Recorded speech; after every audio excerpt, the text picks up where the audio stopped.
House Education Administration Subcommittee will come to order. And members, if you would, make sure that you're logged in. And Mr. Clerk, if you will open the board for attendance.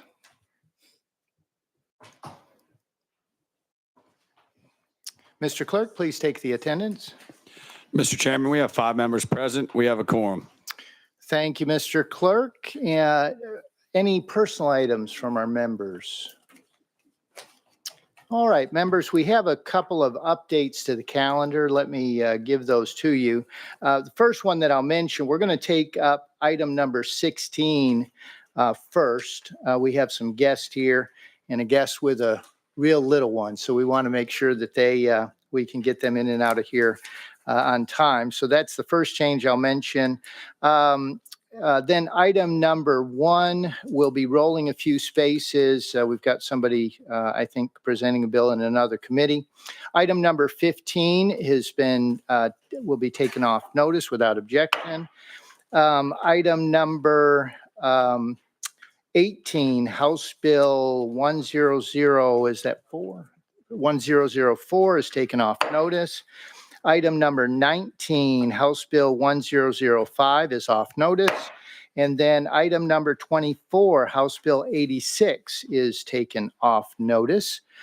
And then we'll do a little bit of moving around in just a bit as well. And we'll keep everybody up, all of our members up to date as we do that. That being said, we will take up item number 16, House Bill 1150 by Representative Miller. Properly motioned and properly seconded. And Representative Miller, I don't see any amendments on your bill, so you're recognized on your bill. Thank you, Mr. Chairman, members of the committee. House Bill, currently Tennessee law states that finalization hearings for adoptions cannot be rescheduled until after 6 months of care.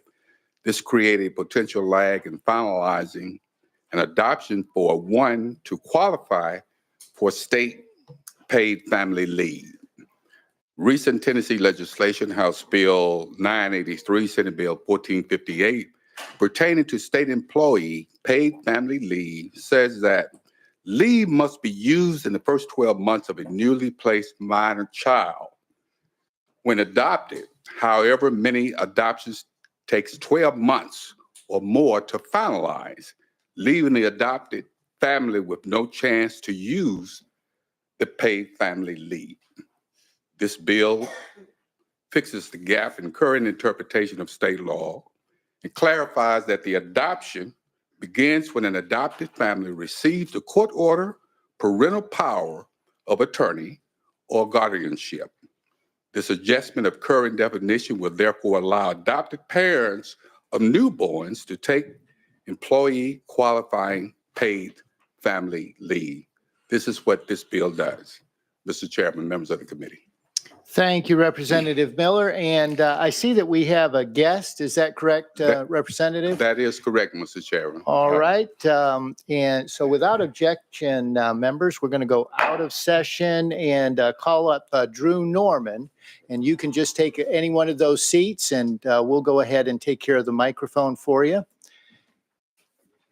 And if you would, if you'll limit your comments to about 3 minutes, and then if our members have any questions, then we'll follow up with any questions. And if you would, state your name for the record as soon as your mic comes on, and we'll go from there.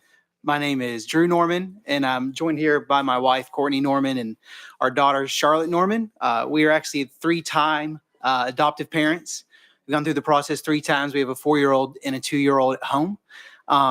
With that said, in January, we adopted Charlotte in Arizona. She was born on January 24th. As we were approaching that process, I requested paid paternal leave. I believe it was in October. began discussing with my LEA about getting the adoption and getting the paid parental leave scheduled, because you need to schedule it ahead of time. I was informed that we were unable to, and that was due to not the law itself, but an interpretation by the Department of Education. They had told our HR that it was going to be interpreted that it was not until the finalization.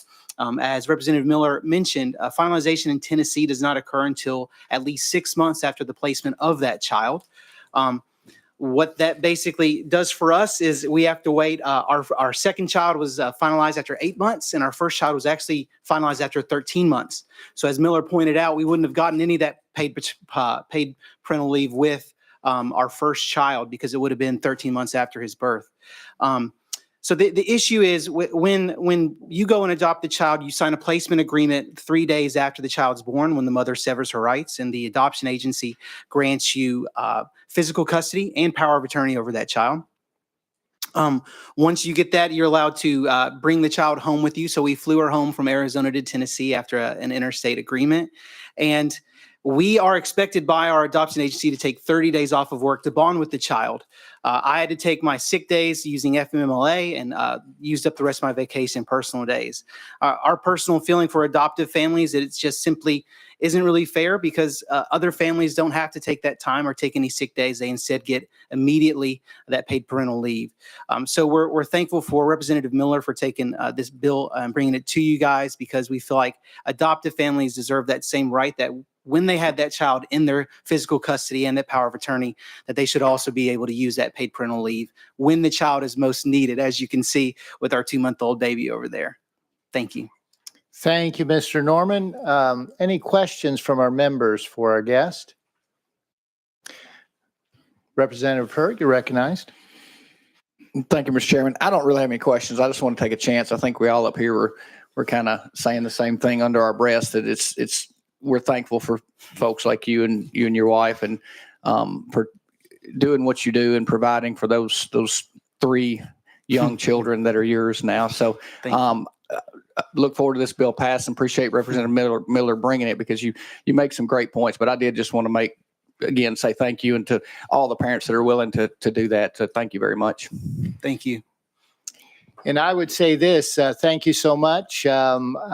We are so thankful to have 2 of our grandchildren were adopted into our family by our oldest son and his wife. And so we understand, at least from a grandparent standpoint, how long it takes, and some of the stresses of that whole situation. And you've done that now 3 times. So thank you so much for being here. Your daughter is absolutely beautiful. And thank you for bringing her here today. Anyone else? Any comments or questions for our guest? Seeing none, thank you, Mr. Norman. We'll go back into session and back to Representative Miller on your bill. Thank you, Mr. Chairman, members of the committee. I think you all have put it in perspective. I didn't know that you were as close to adoptions as you are. Yes. So thank you all for that. Yeah, very good. All right. Any questions from our members for the sponsor? Yes. Question's been called on the bill. Without objection, we are voting on the bill. Mr. Clerk, if you'll open the board for voting. Members, please cast your votes. Mr. Clerk, please take the vote. Mr. Chairman, we have 6 ayes. House Bill 1150 moves out to full education. Thank you, Mr. Chairman, members of the committee. All right, that brings us to item number 2 on the calendar. And item number 2, let me get to it, is House Bill 1270 by Leader Cochran, but he had to be in the district for a funeral, and so that is going to be carried by Representative Hurt. And I don't see any amendments. Do I have a motion? Do I have a second? A motion and a second. Representative Hurt, you are recognized on your bill. Thank you, Mr. Chairman. Like I said, I picked this up for Leader Cochran in order to, hopefully we can close this committee today and he could make the funeral. So House Bill 1270 is critical for protecting free speech in schools, workplaces, and government institutions. It ensures that no one is punished for refusing to use compelled language and reaffirms Tennessee's commitment to constitutional rights. This legislation upholds conservative values of individual liberty, parental rights, and limited government intervention. It does a few things here. Number one, it defends free speech and First Amendment rights. Number two, this bill reinforces parental rights in education. Number three, it prevents government overreach. Number four, it protects teachers and public employees. Number five, promotes civil liberties in schools and workplaces.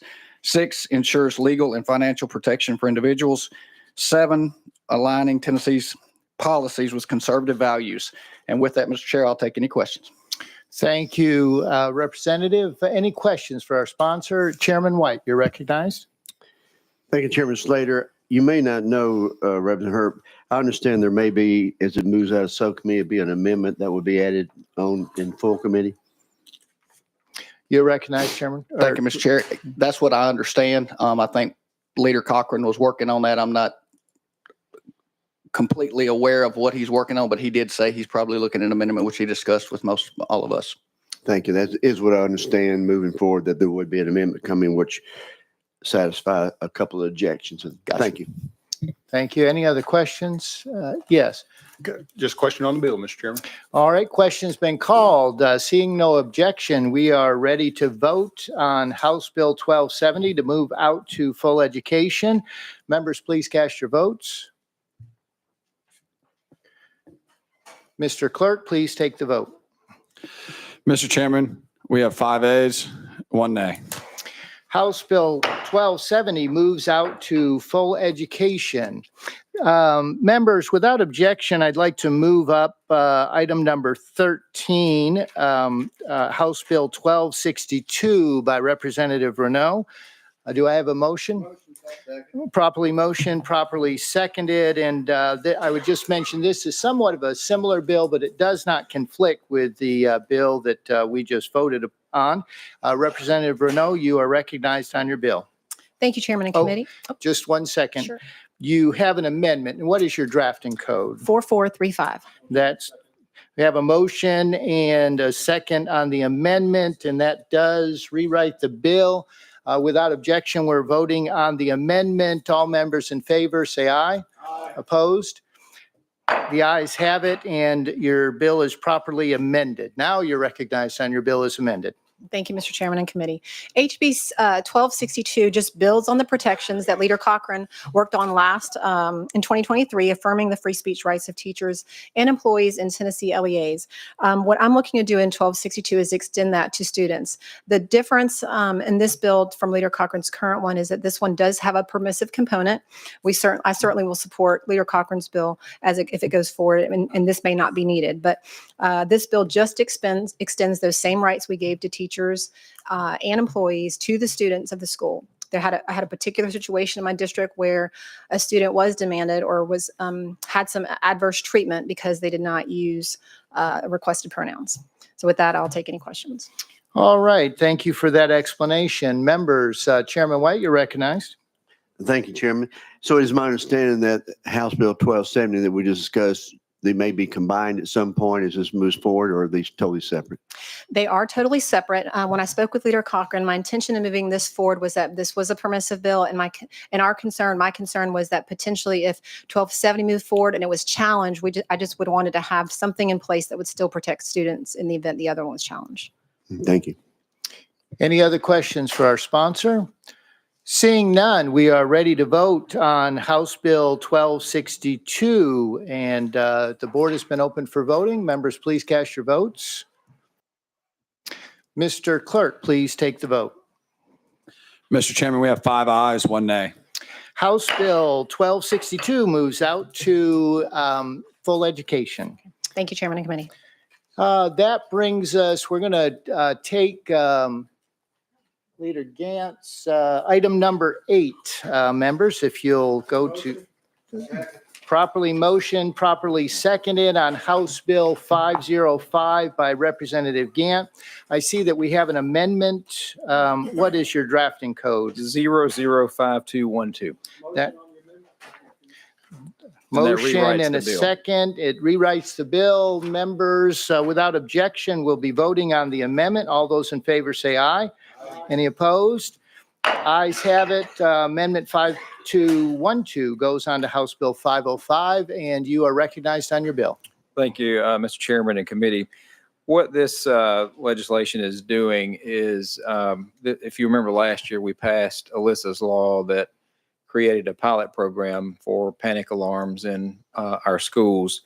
And all we're doing is changing this from a pilot program to where it's open to whatever the governor's administration looks to fund it at whatever that number is. Right now, it currently caps it at 48,000. So, and that's why you do not see a fiscal note on it. All we're doing is just changing the status of the legislation that we passed last year. So, and I'm happy to answer any questions. Thank you for that explanation. Any questions from our members? Chairman Sapicki, you're recognized. Thank you, Mr. Chairman. So is this adding to the pool of opportunity for more districts to take advantage of this, but it's still at the $48,000 level? Is that correct?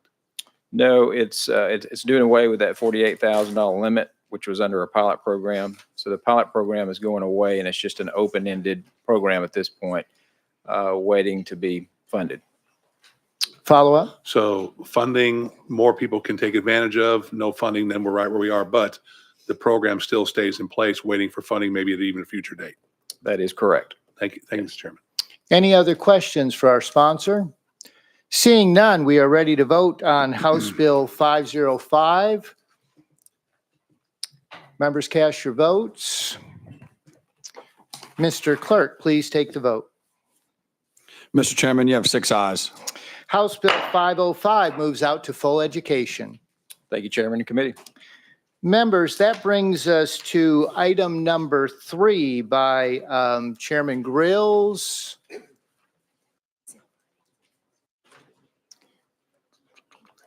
We'll go ahead and we'll roll that a couple spaces and we'll go to item number 1. We'll go back to item number 1, Chairman Haston. That is House Bill 1308. Do I have a motion? Properly motioned, properly seconded, and I see that you have an amendment, but we need to know which one you're using. I believe that it is the 5485. 5485. It does not rewrite the bill, but it sounds like the committee wants to add that. Without objection, we are voting on Amendment 5485. All those in favor say aye. Aye. Any opposed? The amendment goes on to the bill, and you are recognized on your bill. Thank you, Mr. Chairman. This is an efficiency bill that reduces some administrative burdens on schools and makes some statutory changes that will improve student outcomes. I'll just touch on a few of the things that it does. It will allow the department to administer any appropriated grant funds to support all forms of student tutoring supports, not just online tutoring supports. It increases flexibility for how districts can use stockpile and remote instruction days in the event of future natural disasters. And it streamlines and consolidates some LEA reporting requirements. And with that, I'll be glad to answer any questions. Any questions for our sponsor? Chairman Sapicki, you're recognized. Thank you, Mr. Chairman. Can you tell us, is there anything new being created in this bill? You're recognized. Thank you. Good question. There is something new. Most of this is reducing or eliminating. The one piece that is new has to do with the IEA program. It adjusts the eligibility requirements and the maximum funding amount for the IEA program to allow more students to potentially qualify for the program. But that is really the only new thing that would be added to it. Thank you. All right. Any other questions for our sponsor? Seeing none, we are ready to vote on House Bill 1308. If you'll open the board, Mr. Clerk. One question. I only had the one amendment in my packet, but was there 2 amendments that were listed that both of them need to be adopted?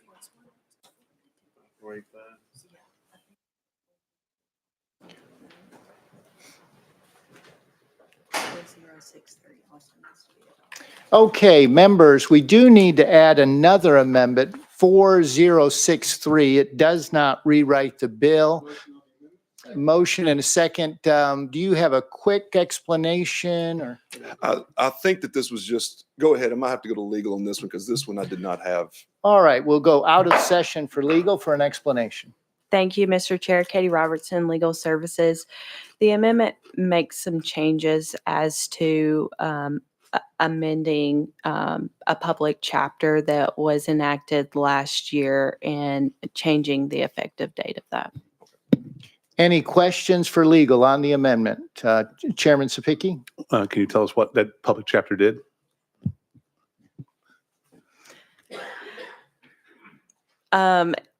Yes, it was a public chapter. The reason it was amended is because it was requesting or requiring Department of Education to submit a amendment to the ESSA plan. And so because the ESSA plan has been submitted, it makes changes to encompass that. Okay, any other questions for legal? All right, we'll go back into session. That brings us back to Amendment 4063, and we have a motion and a second. Without objection, we are voting on that amendment. All those in favor say aye. Aye. Any opposed?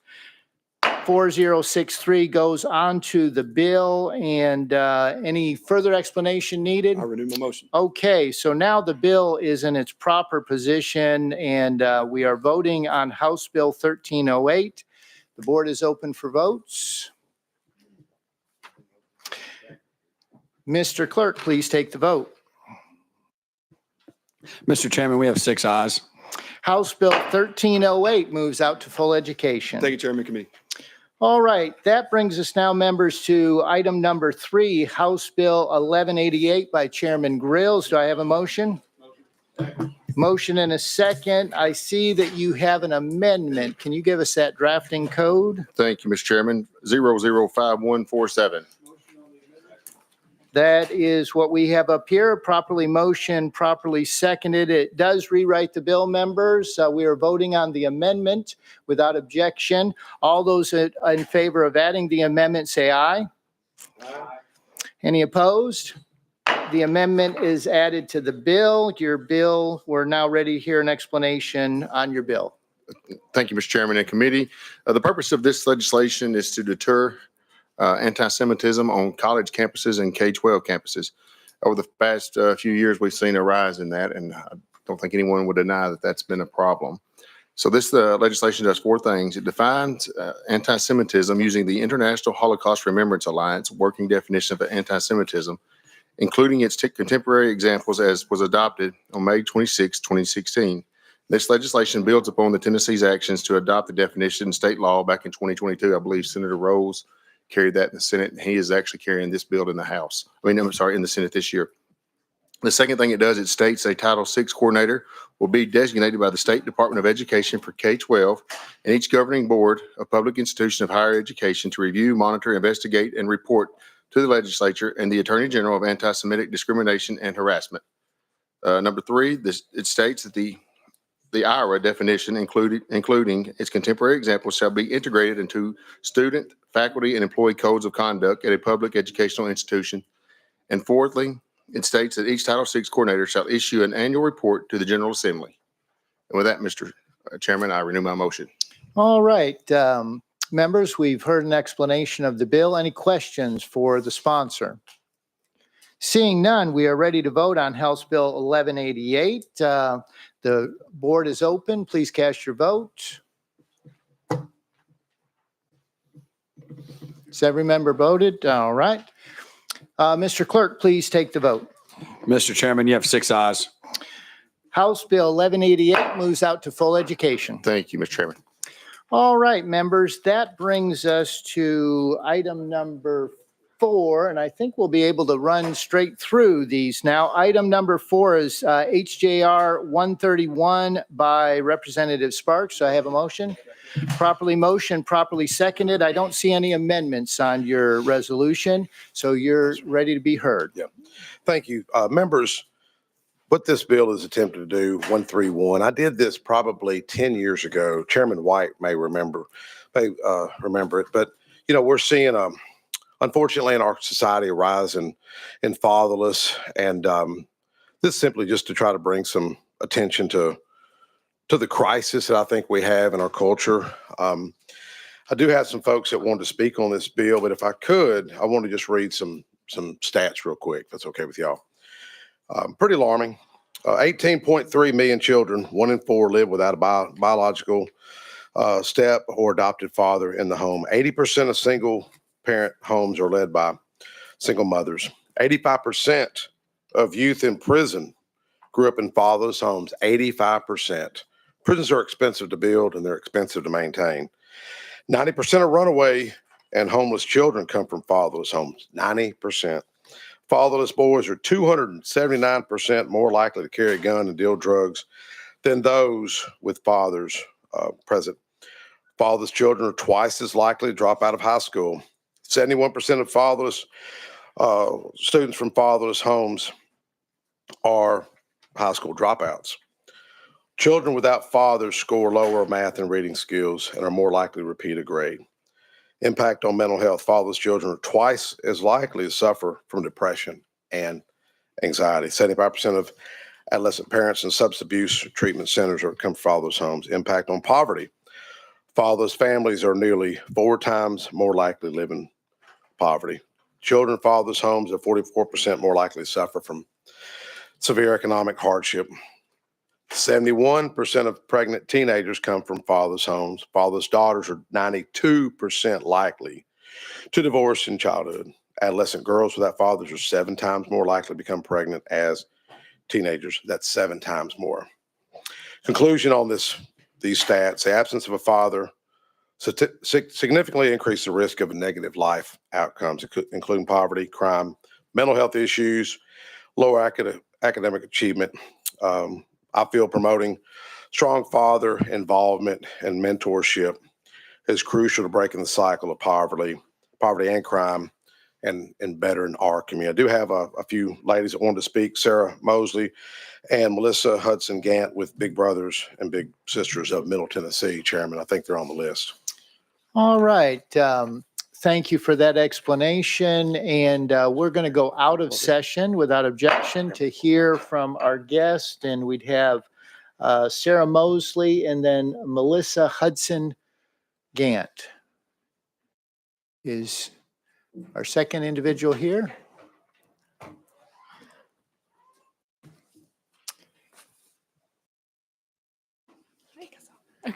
And I think, is that Miss Mosley that came up first? So Yes, we'll sir. start with Miss Mosley, and you'll have 3 minutes. And then when you're finished, then Miss Hudson Gant, then we'll go to you, and we'll work the microphones from up here. If you would, state your name before you start speaking for the audiovisual. Absolutely. My name is Sarah Mosley. Good afternoon, guys. Thank you all for having me today. I am here to speak on behalf of Big Brothers Big Sisters, a prominent organization whose efforts have made us the largest youth mentorship organization in the U.S. through evidence-based, professionally supported one-to-one mentoring relationships that both ignite the power and promise of youth. Just to give an overview on the groundbreaking impact this organization has, I will be referencing a recent longitudinal study from Harvard University, which utilized 30 years of data from the Department of Treasury. This study is the first of its kind and showcased 4 primary direct results from mentorship, which directly address the issues mentioned by Mr. White? Mr. Sparks. So sorry. Mr. Sparks before. Number 1, there were increased earnings. Participants experienced a 15% boost in earnings between the ages of 20 and 25, reflecting enhanced economic mobility, and also showed that the income of mentored youth as adults was more closely aligned with the income of their mentor than their family. This helps to reduce the socioeconomic gap by 2/3. Number 2, higher college attendance. Mentored youth are 20% more likely to attend college compared to non-mentored peers. Number 3, improved behavior. Within 18 months, mentored youth reported lower absenteeism and fewer school suspensions. And number 4, healthier social outcomes. Mentored youth exhibit improved behaviors and stronger social bonds, leading to a reduced dependency on social services and long-term societal improvements. Investing in mentorship programs like Big Brothers Big Sisters contributes to a more skilled and competitive workforce and adds value to local economies. And I would also like to highlight that for every $1 invested, we see a $3 return into the community. Talk about a solid investment. Here in Tennessee, we have 4 agencies based in Middle Tennessee, Chattanooga, East Tennessee, and Clarksville, and I am so grateful to call Middle Tennessee's agency my home. My experience with this organization goes beyond my Big Little mentorship. I was an e-mentoring little at Antioch High School about 5 years ago. I have since completed college and began navigating the world of being an adult. In this world, I learned there are a lot of choices, and having Big Brothers Big Sisters of Middle Tennessee in my corner has made it much easier to lend my voice and energy positively. I now serve as a youth board member for Big Brothers Big Sisters of Middle Tennessee, which is very impressive on my resume and has also been such an enlightening experience. Additionally, I've been serving as a National Youth Council member for the national agency, where I get to connect with other littles and advise the strategic plan and mission to ensure the goal of serving youth is met on a national scale. These are amazing experiences for anyone, but I am especially grateful as a former little who has continued to find purpose in this organization when it is so easy to become lost at this stage in life. That being said, I would say the entire organization is now my mentor, and I would love nothing more than to be able to bestow the gift of support and purpose to other youth in our area because I know how amazingly it has served me. This is work that transforms lives and directly goes back to the issues presented before. Thank you, Ms. Mosley. Ms. Hudson Gant. My name is Melissa Hudson Gant, and I serve as the CEO of Big Brothers Big Sisters of Middle Tennessee. I don't know much more I can share. Sarah was very impressive. She is just representative of the many young people throughout the state of Tennessee. We know that one caring adult is an intervention for so many of the challenges that our young people face. As Sarah referenced, there are 4 Big Brother Big Sister agencies serving youth across the state of Tennessee. We have been serving our community for more than 5 decades, and the number of lives that we have touched enter into the hundreds of thousands. There's a ripple effect across our community when there's a caring adult who is showing up and being present for young people so that they can tap into their potential. I'm very engaged in the business community here locally in Middle Tennessee as well as across the state. And I know that recruiting and retaining talent is a challenge, and we've been leaving a lot of our homegrown talent on the table. Mentorship is a way for us to invest in our young people, our community, make sure our business thrives and that we are connected and know each other. Thank you for the opportunity. And while Representative Sparks' resolution specifically addresses men, obviously we're addressing young women, but I will share, and this may not be surprising to you, but women are stepping up to volunteer and mentor at a much faster rate than men are. So it's important for us to place a focus and a priority on men stepping up to mentor young boys and young men in our community. Thank you. Thank you. Representative Glenn, did you have a question or comment for our guest? I did. Thank you, Mr. Chairman, and thank you too for being here. I am also a big brother in the Big Brother Big Sister program in Clarksville. I've been doing that for going on 7 years now. What has been the biggest reason for so many kids entering into the Big Brother Big Sister program? Like, what is the main reason for that? Loneliness. What we most often hear from young people is that they're lonely and they want a person to connect with. Follow up? And in the mentorship arena, you mentioned that women are joining the program at a faster rate than men. What is the issue that is holding up the male men in the community? I can take this one. Oftentimes we just see that men do not have the perception that they can bring any value to a mentor or to a mentee. Most of the conversations I've had personally when I've been trying to, for lack of a better term, recruit people into the program as mentors, is they tell me that they don't know how they would connect with the student or they don't know what they could offer them. And I have to let them know that it isn't about what you have to bring to the table other than being a safe and trusted, respected adult. Like, just being yourself is enough and giving them an adult to connect with. Another follow-up? Yes. Thank you, Mr. Chairman. I will tell you that being a mentor in the Big Brother Big Sister program was it really meant a lot to me. My young, my little, he was a tough cookie, and still is. But I will tell you that it changes lives. It really does. And if you have not had an opportunity to be in the program and to be a mentor, I recommend you look into it. There are so many young folks who need someone in their lives who have been successful, who can give them guidance, and show them what it means to be respectful and things like that. It is a great program. We often mention it in Clarksville that we need them, and we actually go out and try to recruit. For those of us who have been in, we actually shoot videos and talk about our experience of being a big. So thank you for being here. It is important that mentors really get involved because our kids do need it. And thank you for being here. Any other questions or comments for our guests? Seeing none, ladies, thank you so much. And thank you for the work that you do in Big Brothers Big Sisters. And thank you for being a living testimonial of the impact of those programs. Members, we're going to go back into session. That brings us back to HJR 131. Sponsor, do you have any other comment? Well, if I could, I know Chairman White's written a book on this subject, and I just was going to ask us, okay, with the committee, if he just shares his story quickly. Chairman White? No, thank you. And I appreciate you continuing to keep the focus on this, Representative Sparks. What he's referring to, committee, I've worked with the children in Panama for 25 years. And whether it be up here or any country, when you have fatherless homes, the children do suffer.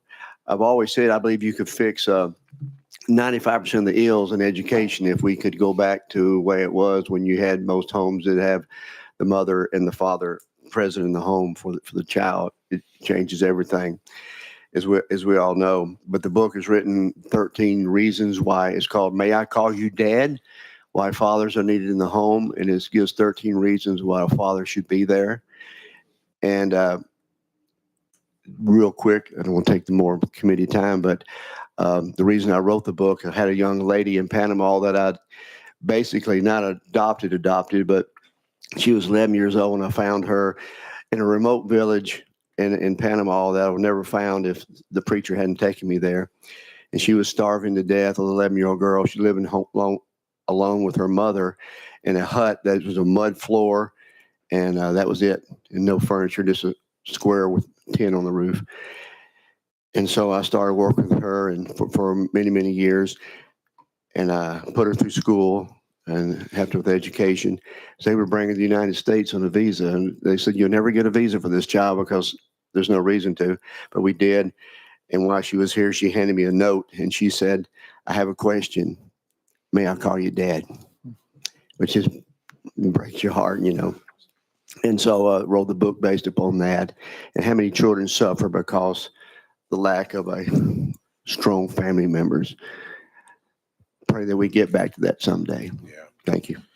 Thank you, Chairman White, and thank you for your book. I think probably most of us on the committee have read your book, and it's a very enjoyable read. If not, I think you probably have some in your office you could help out committee members with. Yeah, there you go. Representative Sparks? Yep, I just appreciate Representative Ronnie Glenn sharing his story. But real quick, if it's okay, Chairman, I know mentorship, most of us wouldn't be here if it wasn't for some mentor. And I'm going to just ask each committee member real quick who they considered a mentor, if that's okay, Chairman. Well, there you go. A little okay? unusual, but I'll recognize Representative Hurt. We'll go down the road real quickly. Representative Hurt? I would say two, my high school football coaches, and one ended up hiring me as a teacher and a coach, and it's Andy Pugh and then Ike Taylor were two of mine. Yeah. Representative Reedy? Mr. Chairman, it was not one, but it was the United States Army. Yeah. Thank you. Chairman Sapicki? Most definitely my father. There you go. Chairman White? Yeah, parents. And Representative Glenn? I would definitely say my parents. And I would have to say that as well. First thing that came to my mind was my dad, my mom, and so thank you for taking us down memory lane. Thank you. With that, I think we are ready to vote. So we are voting on HCR 131, moving out to education. All those in favor, go ahead and cast your vote. Mr. Clerk, please take the vote. Mr. Chairman, you have 6 ayes. HJR 131 moves out to full education. And that brings us to item number 5, also by Representative Sparks, HJR 179. Do I have a motion? Properly motioned, properly seconded. No amendments on this bill. Chairman or Representative Sparks, you're recognized on your Well, this amendment. is a subject that we all are talking about this year, probably more than ever, is the rise of problems we're seeing with mental health, and a lot of it we feel is a correlation with the social media and the K through 12 students. We've all talked to teachers that are saying the misbehavior of students in many cases are out of control. We've seen just at MTSU, in college, we had 2 suicides. We've had some other suicides across some college campuses. And even though this is specific to K through 12, the biggest complaint I hear from teachers is just the child behavior. But there's a book out that many of us have probably read or heard about called The Anxious Generation by Jonathan Haidt. And he addresses a lot of that in his book.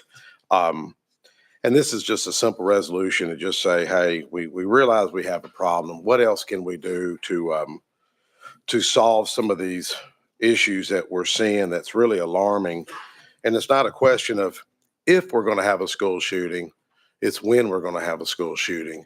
And going back on that fatherless resolution, where that one stat showed that a child from fatherless home is 280% more likely to carry a gun on them and be involved in drug activity. I don't know what the answer is. I know all our chairmen of education are trying to look for answers, and it's just heartbreaking when you see our culture where it's at today. So this is just simply a way to say, hey, what else can we do to help solve the crisis? And it is a crisis, and I think y'all would agree that we're in. Thank you, sponsor. Any questions for our sponsor? Seeing none, we're ready to vote on HJR 179. Mr. Clerk, please open the roll for voting. Mr. Clerk, please take the vote. Mr. Chairman, you have 6 ayes.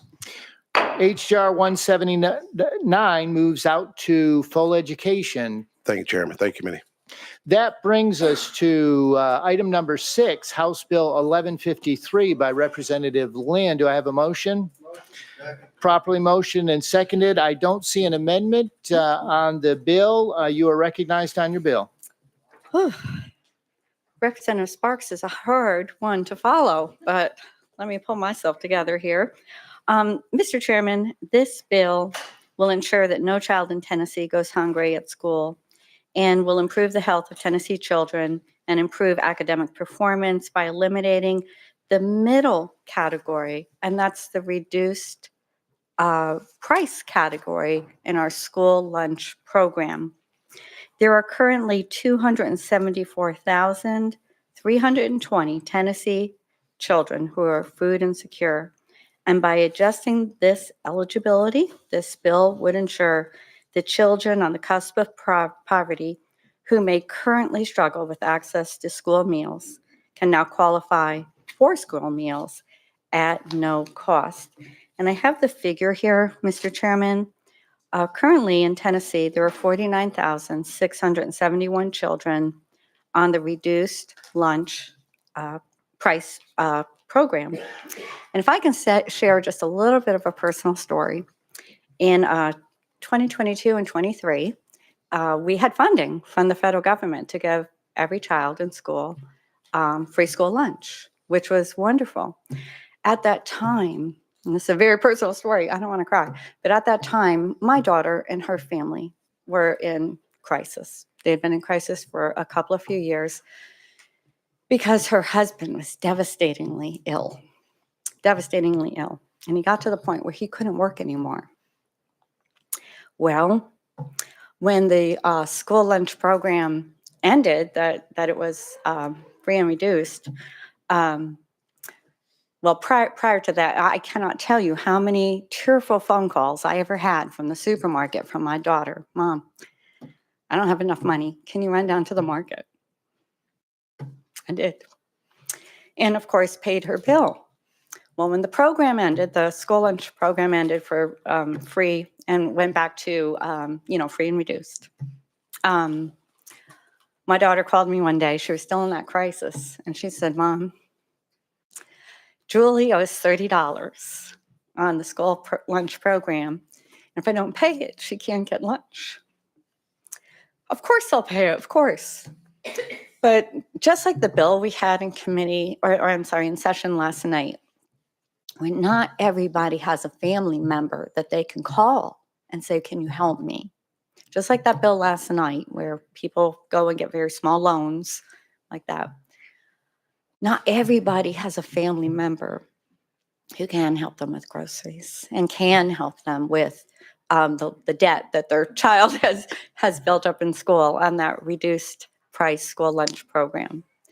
Now, my daughter and her family are not in crisis anymore. Things have stabilized, and my son-in-law is never going to be better, not, but they're in a stable place, and everything's fine. She doesn't need a program like this.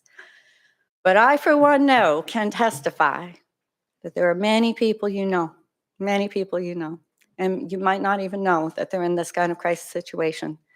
They need a program like this. They truly do. And this is something we could do for 49,671 children. And a lot of times children start the school year and maybe the parents have filled out the application and they qualify for the reduced lunch. Well, something happens during the course of the school year and they don't reevaluate or anything. And maybe they really have slipped into the free lunch category, but that doesn't happen.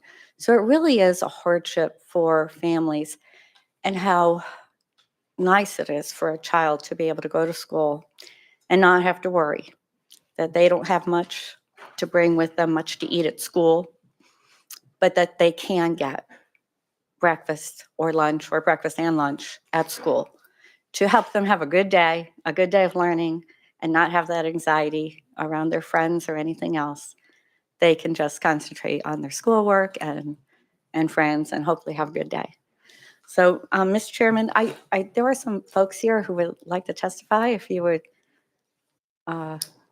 leave, right? All We have- right. Yes, I have Elizabeth Lee, and then also Dr. Kristen Fritz.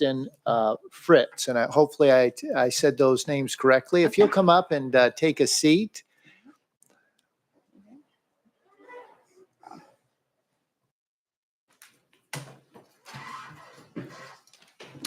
And like we did for the other guest, if you'll just state your name, and then you can go ahead. And I see, let's see, I only have 2 on the list. There you go. Go ahead and we'll start on your right there. Yeah, go ahead.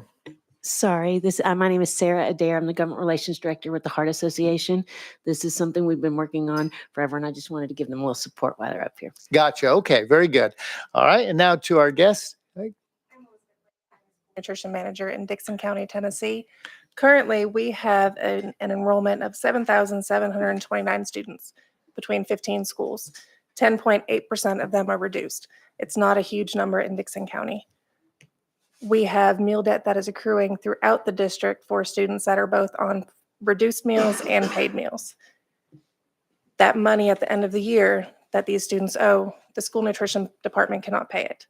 It has to come from the Board of Education to zero out those balances. It's a hard thing for the districts across the state, across the country, to take money directly out of the classrooms and out of the schools and put into the school nutrition program. You're recognized. Hi, I am Kristen Fritz. I am a pediatrician here in Nashville and a food insecurity researcher.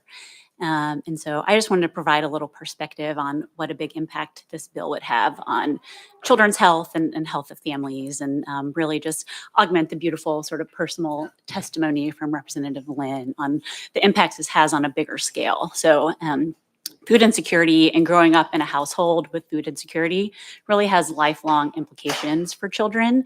We know that those children are more likely to grow up and develop chronic diseases like obesity, diabetes, heart disease, as well as mental health issues with higher rates of anxiety and depression and worse developmental outcomes. So being able to do anything towards mitigating this is really a big step in improving the health of our society and our state down the road. I also work with a team that polls Tennessee families across the state every year about issues important to Tennessee parents to get their perspectives. One of those things that we've asked families over the past 4 years now is about food insecurity. And we have seen, starting in 2022, sort of along the similar timeline mentioned, that food insecurity among families we talked to went up pretty dramatically from 30% to 40% of those families, and has really remained around that level over the past 3 years without any improvement. We know grocery prices are high for everyone, and so we have really seen that many families are struggling more to make ends meet. This past year, we also asked Tennessee families how they felt about a bill that would provide universal free meals for families, children in schools. And 85% of families were strongly supportive of such a bill. 10% had really no strong opinion, and only 5% were opposed.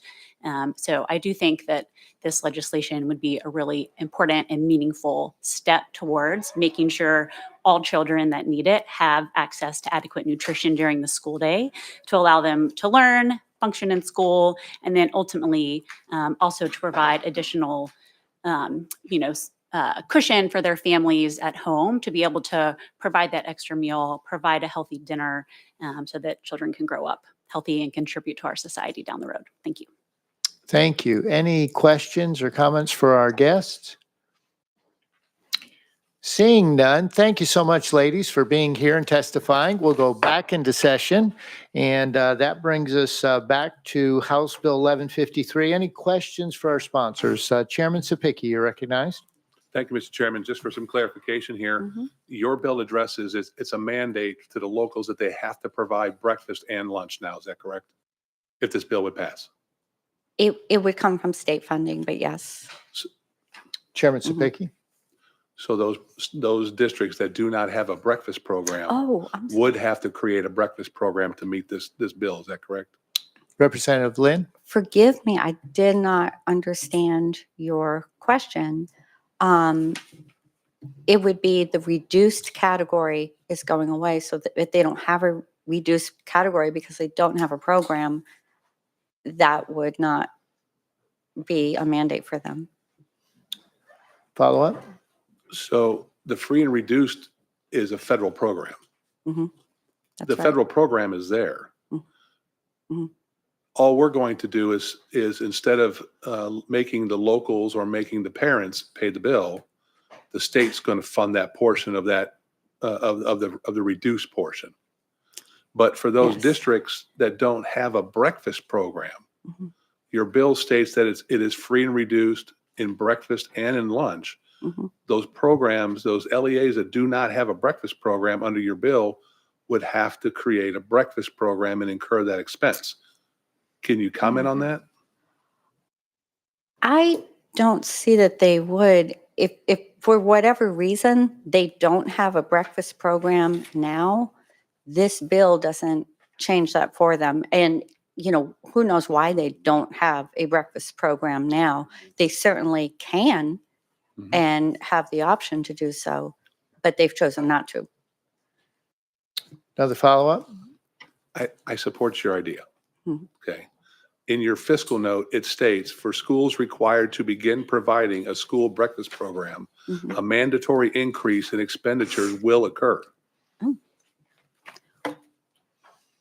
We will, I see. You're recognized. Thank you. We will address that with fiscal review. If the committee is so kind to pass this to full committee, we'll address that before coming back next week or the week after. That's fine. That's Thank fine. you. Okay. Any other questions for our sponsor? Seeing none, we're ready to vote on House Bill 1153. Members, please cast your votes. Mr. Clerk, please take the vote. Mr. Chairman, we have 6 ayes. House Bill 1153 moves out to full education. Thank you, Mr. Chairman. That brings us to item number 7, House Bill 47 by Representative Hale. Do I have a motion? Motioned and seconded, and Representative Hale, I don't see any amendments on your bill. And you are recognized on your bill. Thank you so much, committee and chair. House Bill 47 gives our locals, schools, the choice to display the Ten Commandments among with other historical documents in their schools, as long as they are displayed in the historical context. This legislation does not require our schools to display anything, but rather adds legal protections for those that choose to do so. This legislation is consistent with the 2020 Supreme Court decision, Kennedy versus Pemberton School District, which outlined that schools may display religious texts and practices if they're done so in a historical context and are not exclusive of other beliefs. So with that, I renew my motion. Thank you, Mr. Sponsor. Any questions? Representative Glenn? Thank you, Mr. Chairman. Are these the only things that they're authorized or can display without being sued? Can they display any other material besides this? You recognize? Thank you, Representative Glenn. U.S. Constitution, Declaration of Independence, Bill of Rights, all of those things can be in their historical content, just as with the Ten Commandments. Follow up? Correct. I mean, I see that part, but can any other document, any other historical information be displayed without being sued? This list is, I'm sorry, Chairman. You're recognized. This list is not exclusive or comprehensive. Schools may be able to post other religious documents so long as they are displayed and discussed in their historical content. Follow up? You say religious documents or what? Is that not what you're asking? Is No, if it's just to the Ten Commandments? Because it covers the Declaration of Independence and all of those, but then they may post other documents or religious documents as long as they are displayed and discussed in their historical context. Follow up? So they could display the history of slavery and wouldn't be sued. Is that something that could be put up there as well? Sponsor? If it's a document that's concerning historical significance, I guess they could. Any other questions for our sponsor? Chairman White, you're recognized. No, just a question. I like you, Bill. Are we having movement in the Senate? Is it moving there? Representative Hale? We've had conversation with the original. One senator wanted to carry it. Senator had filed it, and the senator that was going to take it up has failed to file and put several bills on notice, not just for me, but other members. And so in conversation with senator that originally filed this, he was going to see about them suspending the rules and because their final calendar is probably going to last for the next 2 or 3 weeks. So he was working to see, and he's supposed to get back with me on that. Thank you. But since this committee was closing, I had conversation with leadership this morning and also with the chairman, and that's why we wanted to make sure we at least got the process started in the House. Thank you. Chairman Sapicki? And just, is there a limiting factor in this bill? What would be a document that would not be able to be in your language here, because it's pretty broad, or other historically significant documents? What would be a document that would not qualify in this bill? I think that would be left up because it's leaving it to the LEA as to their discretion as to what they post and feel. It's not forcing anybody to do anything, so it's allowing them to make that decision. Follow up? So because it's broad, so in your language, one LEA could put something up that they deem as historically significant, where another LEA could deem it offensive. Yeah. Is that true? True. Thank you. Thank you. Any other questions for our sponsor?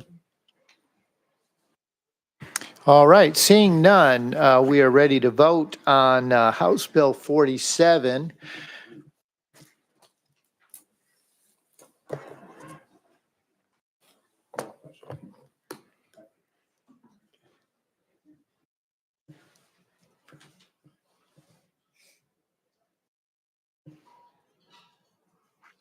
Has every member voted? Any member wish to change their vote? Mr. Clerk, please take the vote. Mr. Chairman, you have 5 ayes, 1 nay. House Bill 47 moves out to full education. Thank you, Committee and Chair. That brings us to item number 9, House Bill 134 by Representative Davis. Do I have a motion? Have a motion and a second. And Representative Davis, I see you have an amendment. Can you give us that drafting code, please? Yes, Mr. Chair, 5495. It does rewrite the bill. Without objection, we are voting on the amendment. All those in favor say aye. Any opposed? Your bill is amended. You are recognized on your bill. Thank you, Mr. Chair, and thank you, committee. I just want to make sure that people are aware that that amendment is a friendly amendment, and it just clarifies the bill, that it only applies to the school nutrition program, and it doesn't include concessions, fundraising, or vending machines. And with that, Mr. Chair, I'd like to just speak about the bill a little bit, and then we do have some folks here to testify as well. So I'll be very brief. I come to you before today because I wanted to address one of the issues that affects the health and well-being of our children. This issue is the continued presence of the artificial food dye Red 40 in the meals that are served in our public schools. It's not just a harmless color additive. It's a synthetic dye that is derived from petroleum. It's linked to a range of health concerns, and studies have shown that these food dyes can contribute to hyperactivity, attention disorder, and other behavioral issues in children. And I would like to bring my guests up to speak, if that's all right. All right. We do have 2 guests on the list. We have Denise Sibley and then Alan Bullington. If you'll make your way up here. Without objection, members, we will go out of session to hear from our guests.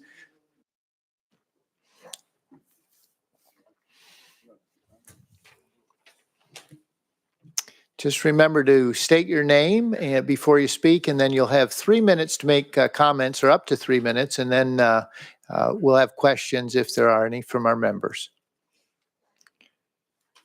Thank you. My name is Dr. Denise Sibley. I'm an internal medicine physician from Johnson City, Tennessee. I represent myself. The FDA recently banned red number 3, and that was because it was a known carcinogen for 40 years. It was removed from cosmetics 30 years ago.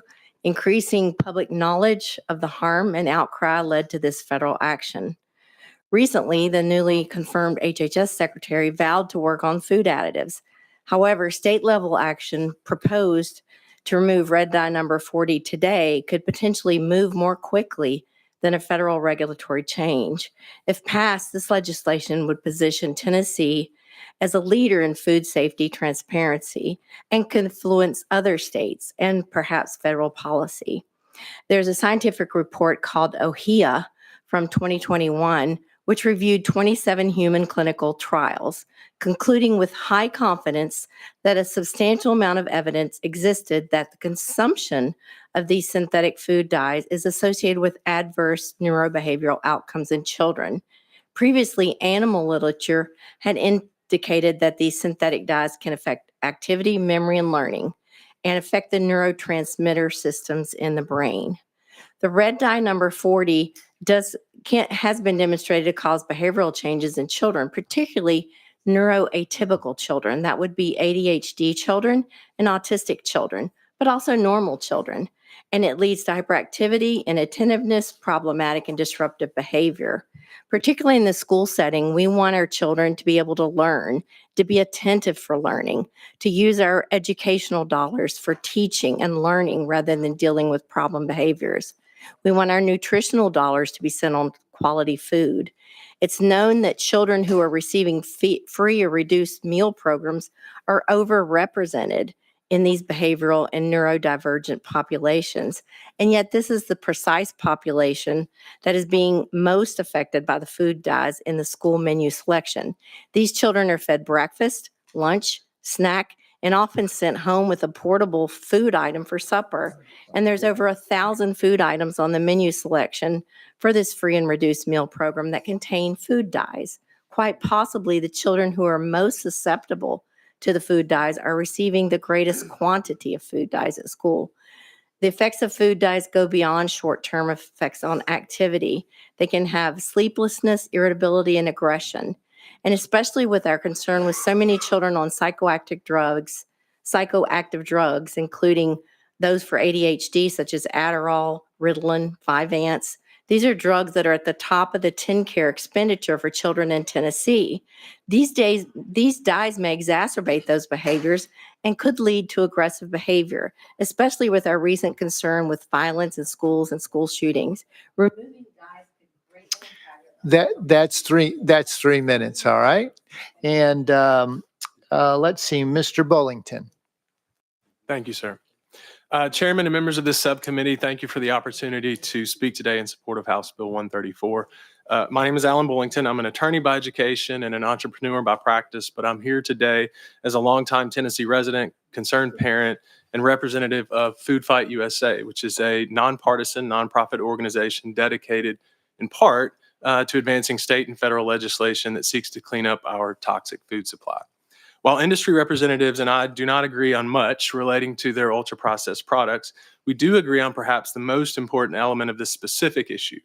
Red 40 and other synthetic dyes add zero nutritional value to the products that contain them. Their only purpose is to make products more attractive, particularly to kids.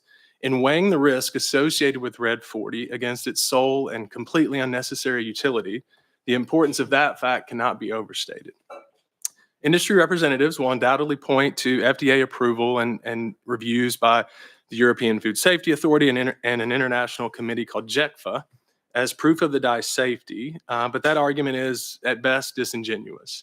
The FDA hasn't thoroughly reviewed the safety of Red 40 since the Nixon administration, and the EFSA and JECFA reviews took days, not years, were not peer-reviewed, and did not undergo any public review or comment period.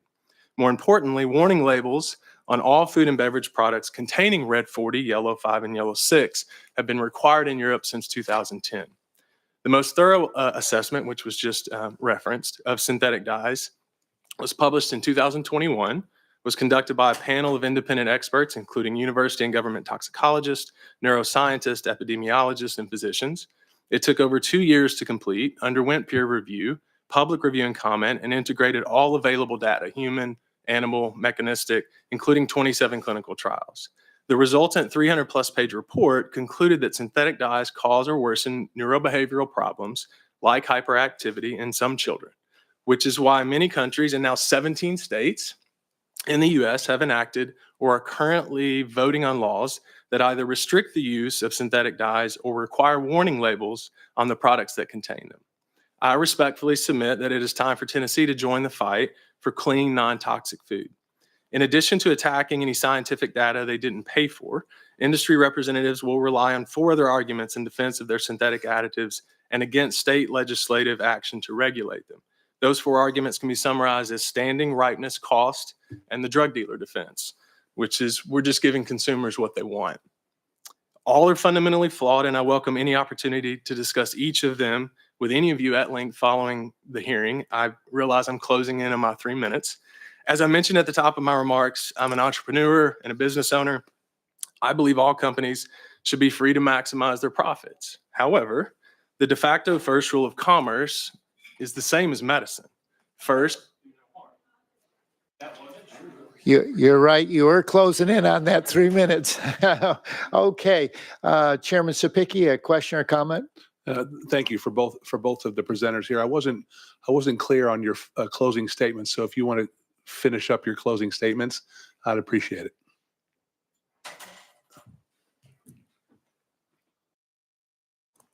Sorry. You're on.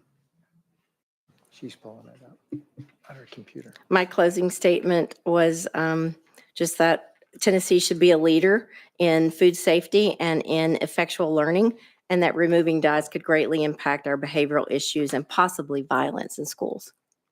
Mr. Bullington? Thank you, Chairman. My closing remark was simply that if it was not the case that first do no harm isn't the first rule of commerce, then consumer protection laws and deceptive trade practice laws would not exist, and companies like Purdue Pharma and R.J. Reynolds and Philip Morris and Meta would still be pushing addictive products on consumers with impunity.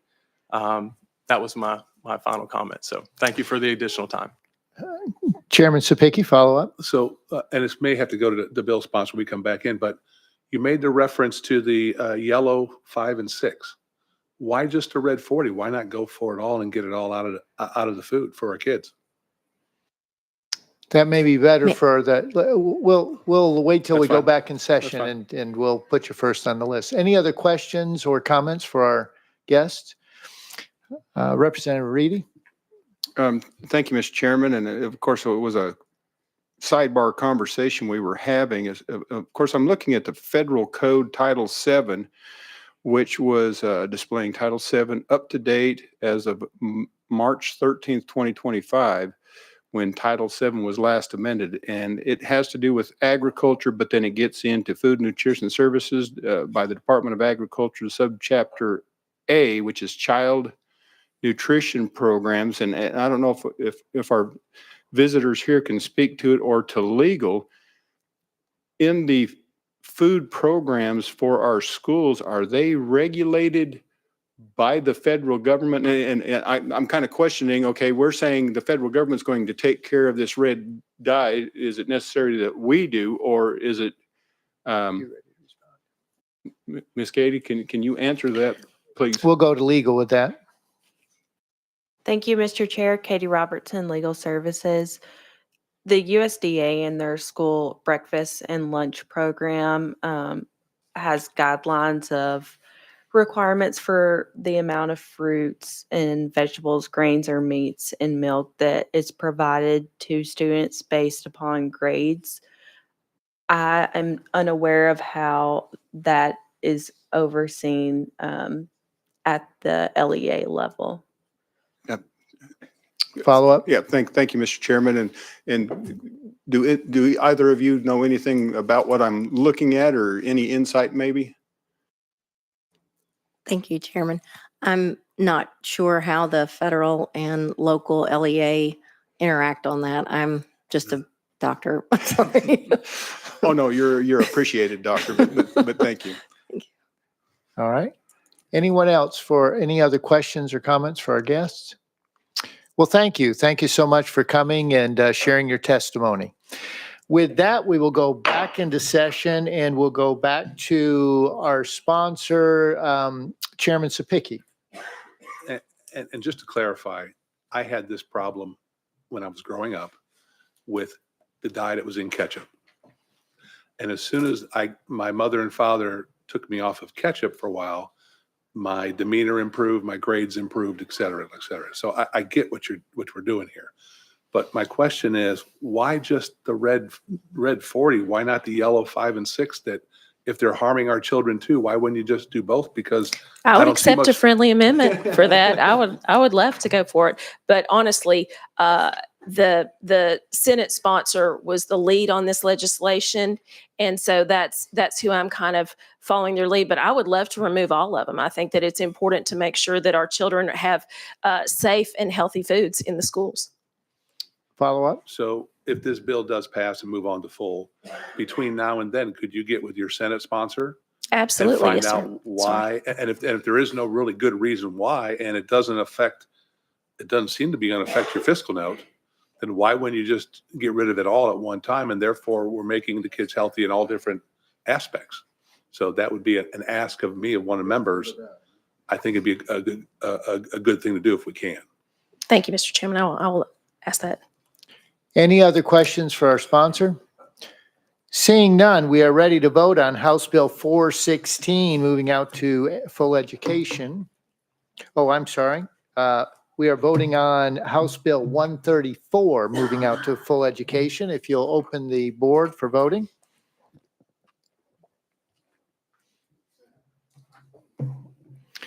Mr. Clerk, please take the vote. Mr. Chairman, you have 6 ayes. House Bill 134 moves out to full education. That brings you, Mr. us Chair. to item number 10, which is also by Representative Davis, House Bill 416. Do I have a motion? Do I have a second? Well, properly motioned, properly seconded, and I don't see any amendments. You are ready to be heard on your bill. Thank you, Mr. Chairman. Thank you, committee. So essentially, this piece of legislation aligns school board members and those elections that will be held in 2028, that they'll be held at the same time. They'll align those terms of those members, and they'll be elected to 2-year terms.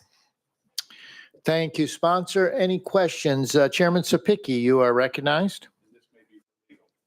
But Representative Harris had something very similar to this on school board elections, and I was wondering if we would know what the differences are between the two bills.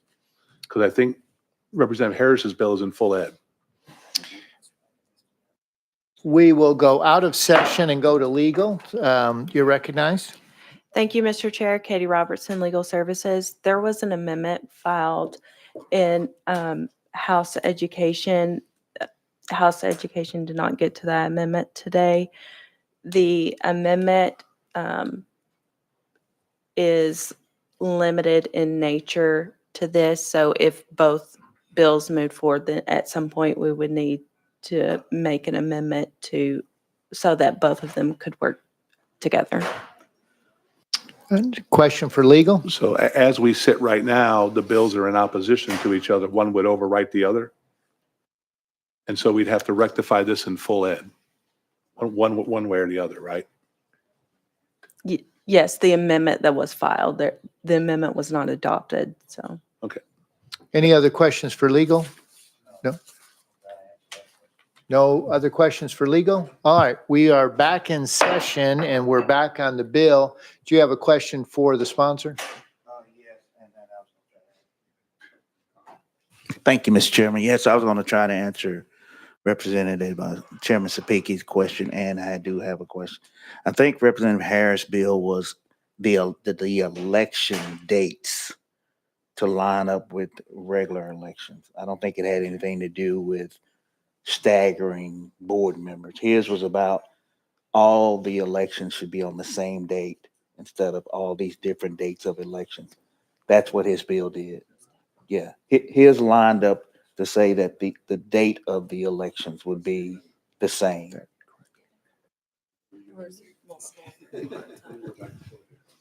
Yeah, it sounds like we're going to end up going back and forth, which I don't want to do. Right. What I'd rather do is if the committee, if it's the will of the committee to move this bill forward, there's time to make sure that one doesn't conflict with the other. And so let's take a look at this bill on its merits as it is right now. And we'll vote on it in just a little bit here. Representative Glenn, did you have a Yes. question for the sponsor? Yeah, I did. Thank you, Mr. Chairman. Sponsor, why is it necessary or why did you bring this bill forward to put all of the school board members on the same election date? The Sponsor, you're recognized. Thank you, Mr. Chairman. Sorry. Reducing them from 4 years to 2 years will kind of align that also with, those county elected officials, but it would also, in terms of the reduction of the term of service, if you look at a high school career, it's 4 years, and that can have, those school board members can have a huge impact on a lot of those high schools and their decisions and their policies and procedures that move forward. And so it's important. We serve 2 years.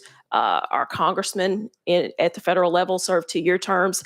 And so this gives an opportunity for the community to really be more involved in who those school board members are. Follow up? Yes, thank you, Mr. Chairman. I mean, yes, we serve 2 years. The federal level serves 2 years, but everyone else serves 4. And so I'm not sure why we need to move the school board to two. More importantly, why do we need to make all the school board members elected on the same date? Because I do believe sometimes the continuity of having the staggered board members leaves someone in place to kind of help guide our members. School board members have a very important role in ensuring that, you know, they're making the right decisions for our kids. And so if we decide that we want to put everyone on the same election cycle, and all of a sudden we have hypothetically 10 new members who have no idea what they're doing, it would take them 2 years to figure out what they're doing. So I'm not sure why this bill is even necessary. I cannot support it in any shape, form, or fashion. So again, thank you, Mr. Chair. Sponsor? Thank you. One of the things I do understand is that all school board members have to be trained. And so with that training that is mandatory, that does help for those members to be aware of financial responsibilities, their fiduciary responsibilities, and then also policies and procedures. So there is, you know, if in the hypothetical situation that you mentioned, every single school board member was turned out, I would think that the community was making a statement with regard to that obviously those school board members were not being responsive to that community. Any other questions for our sponsor? Chairman Sapicki, you're recognized. And I'm just trying to wrap my head around this. So the late Mike Carter, it was a representative from Chattanooga. He was a judge. And if you ever had a bill and you had to go before his committee, the first thing he would always ask you is, what's the rational premise behind this bill? What is the rational premise behind this bill of why we're doing this? What's broken? What's not working that we're trying to fix? That's the first question I have for you. Sponsor? I think there are some concerns with regard to being able to recall some elected officials. And so this gives people the opportunity in that election cycle to not have to recall someone, but to have the opportunity to change out that elected official. Follow up? Not to be argumentative, but don't they have that ability right now? Sponsor? From what I understand, in some cases, they don't. Follow up. Follow up. Sorry. So are you telling me there's a school board member that doesn't face reelection? Sponsor? No, they face reelection. I'm sorry. I thought you meant recall. That there's some concerns about some of the recall, being able to recall school board members. Follow up? So your bill doesn't address recall. Your bill addressed when they're going to run. And your bill says that in 28, that all school board members across the state of Tennessee have to run for reelection. That's in the off election cycle. Are you aware of that? You recognize? Yes, sir. So in the off election cycle, you normally have less voter turnout than you would in the on election cycle, which is the 26 year, when your county mayor, your sheriffs, your county commissions, all of those officers are all elected at the same time. Once again, I'm just asking you, what's the rational premise behind this bill of, I understand Representative Harris's rational premise was to sync up the two bodies, but this doesn't sync up the two bodies. This is just telling them that all school board members have to run in 28. Once again, what's the rational premise? Sponsor? I think the reasoning for that start date is because you don't want to reduce anyone's term of service. So that way it starts fresh. So you're not those people that are elected right now for a 4-year term, they will be able to continue that term. And then those that are elected let's see, it says the first election occurring on January 1, 26, that they have a 2-year term, and then it starts in 28. And so then it starts with every 2 years. So that way you're not reducing terms of service One more. for people that are duly elected So for a 4-year term. If I was elected in 2022 and I'm up for election in 26 and I get elected, I'm only going to serve another 2 years. Correct. Because this would become law upon effect. And so then that clock would start in 26. So your 22 term would end in 26, and then you would have a 2-year term for 28. So if you got elected in 24, 4 years, 28. Does that make sense? Yep. Okay. I'm done. Anyone else? Chairman White?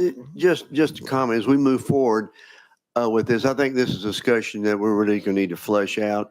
Representative Troy Harris's bill, I think the reason he brought that, being from Memphis, we have, I may be wrong, I'm trying to make sure I remember this correctly. We had half the school board elected on one cycle and the other half on another cycle. And the issue was, let's see if I can even, it wasn't synced up. The point being is that some of our school board members were being elected with 200 and 300 votes because nobody knew there was an election going because it wasn't synced up with the county commission or other things. And they really didn't know election was going on. So he was trying to sync that up to where it would fit. I think Representative Glenn does make a good point. We do need to be careful, make sure that we're moving forward about the institutional knowledge. Of course, this body can be wiped out in a single 2-year term also. But I just want us to put a lot more thought in this as we move forward. I think this is something that is we want to look at, but I don't think we have the answers to quite yet, in my opinion. Any other questions for the sponsor? Seeing none, without objection, we are voting on House Bill 416.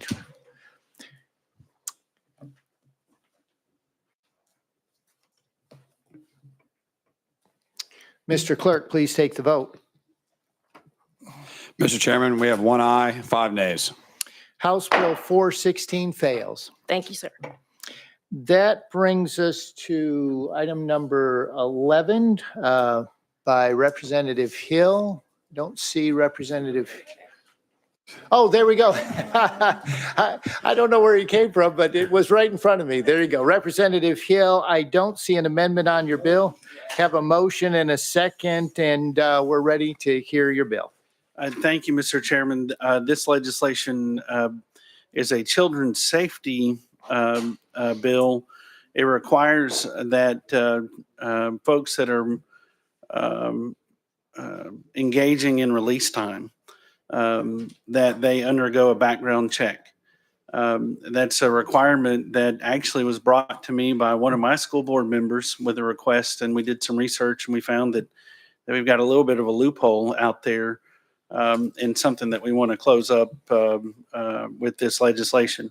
Mr. Chairman and committee, we're working on an amendment with the TBI with a little bit clearer language, but the intent remains the same. We just got caught in really just by time. We just couldn't get it drafted fast enough as we came in, but we anticipate if we're able to move out of sub into full, there'll be an amendment, but it will not change the substance of the legislation, just clarify it into language that they're comfortable with. Any questions for our sponsor? I would mention this to you, and I appreciate you mentioning an amendment. I certainly understand, and the intent needs to be that we need to keep with the intent. Certainly, we shouldn't have our children in a position to where they may be with individuals who have not undergone fingerprinting, screening, and background check. I mean, that's very common. And it's also very common. These, of course, are private. Those that are providing these release time are private entities, perhaps a church, a group of interested citizens, that type of thing. And so I think that there may be some question that needs to be answered as well, as far as can we legally put the LEA, make the LEA responsible for checking this private entity. I'm not sure if that's what you were looking at, perhaps with the TBI. Is that what you're looking at, that type of language? Yes, Chairman, and thank you. That's part of what we're looking at. We want to make sure that we get it right. We've just unfortunately gotten up against a hard stop, as it were. from a time Okay. standpoint. All right, very good. Representative Reedy, a question for the sponsor? Yes, Mr. Chairman, and of course, I see that the Senate Education Committee is going to take this up possibly tomorrow. Are they still going to take it up, or do they have, or are they in a posture with that amendment, or what That's- can you tell us? You recognize? Thank you, Chairman. That's my understanding, but I will freely admit I do not keep up with the Senate as much as I do the House. But, Mr. Chairman, I'd like to make a motion. We roll this bill till next week so we can have further discussion on this and hopefully with amendment on there. The only issue, the problem with that is we're on our final calendar and we do have extra time today. I think we'll end up finishing this calendar. I withdraw my So, motion. Yeah, okay. Any other questions for the sponsor? We're voting on it as is with the intent, and it sounds like there perhaps maybe an amendment coming in full. So with that, we are voting on House Bill 1281. Members, please cast your votes. Mr. Clerk, please take the vote. Mr. Chairman, you have 6 ayes. House Bill 1281 moves out to full education. Thank you, Chairman. Thank you, committee. All right, that brings us to item number 12, House Bill 902 by Representative Renee Jones. Motion and a second. I don't see any amendment, and so we are ready to hear your bill. Thank you, Mr. Chairman. This bill requires each local education agency and public charter school to annually implement an evidence-based substance abuse and violence prevention program in each school that serves students in any of the grades 3 through 12 to reduce tobacco, alcohol, and drug use by students. This drug prevention and life skills program will start in the 3rd grade, and every grade till graduation, it will continue. The program will be evidence-based and consist of no less than 8 to 15 sections per required grade. So it continues and it meets the students where they're at the grade level they're at.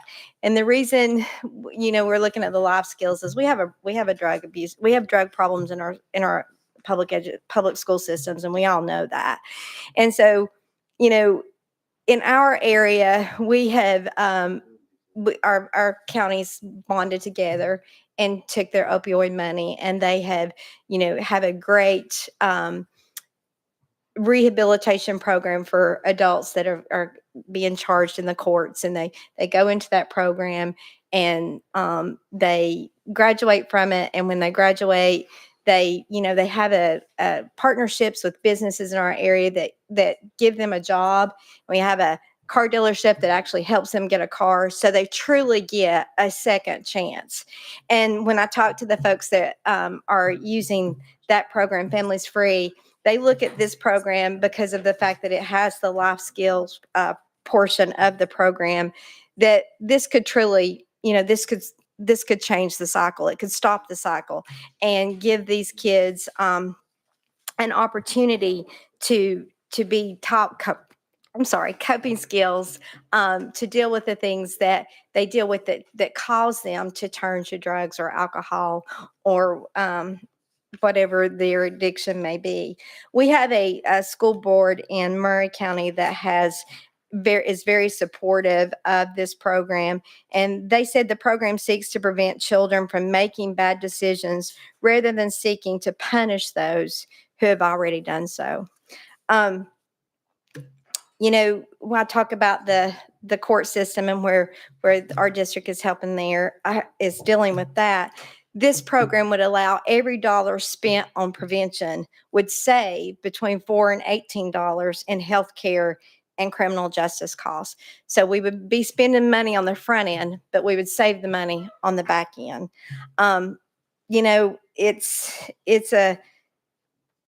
It's where we're at, and we know we have a problem here. And if we continue to do volunteer programs,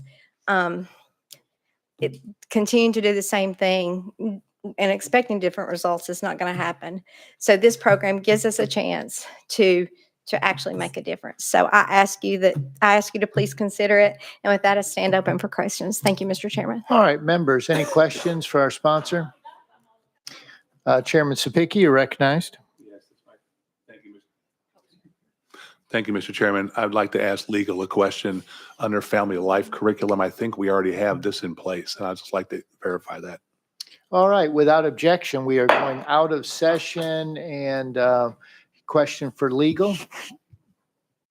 Thank you, Mr. Chair. Katie Robertson, Office of Legal Services.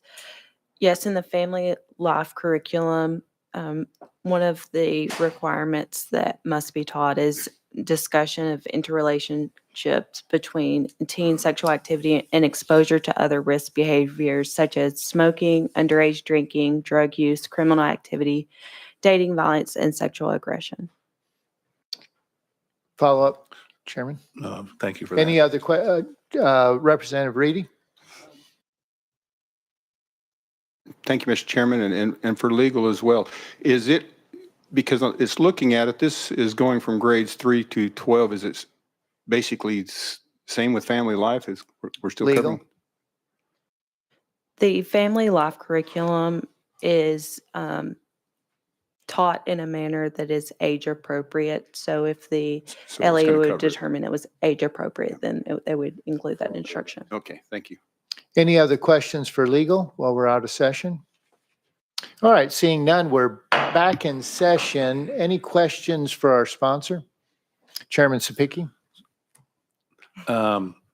So tell me what your bill does differently than what's already in law. What's it doing differently? So I feel like that this bill implements the Botman Life Skills Program, which I don't think is what is being used currently. I think that this, because of the structure of the program and the way that it handles today's issues, maybe not what was in family life now. If that was working, I mean, is what we're doing now working in our schools? I guess I would have asked that question. Follow up? So is your bill seeking to use, I think it's called BotFin? Yes, correct. Is that what it's seeking Yes. to do? Yes, sir. And so what you're asking is it requiring them to use BotFin, or it gives them the ability to use BotFin? So the way the bill is written right now is to give them the ability to use it, but we're hoping to, we haven't met with the Department of Education yet, but we're hoping that we're highly encouraging that this be the program that is adopted. Follow up. Just speaking as one member here.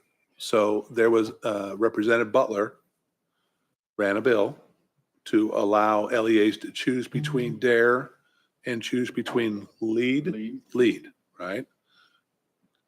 Could you just make your bill very simple to allow LEAs to choose if they want to BotFin? And then that would give them the ability to either stay with what's in the family life curriculum, or they could incur the cost and go with BotFin if they wanted to. Sponsor? I think that would be a good step. I guess my concern is with LEAD and DARE, it's usually just in the 5th grade. So this program combines the life skills and the drug prevention piece into one program that would be in every grade level. But definitely willing to work in any way moving forward for sure. Any other questions for our sponsor?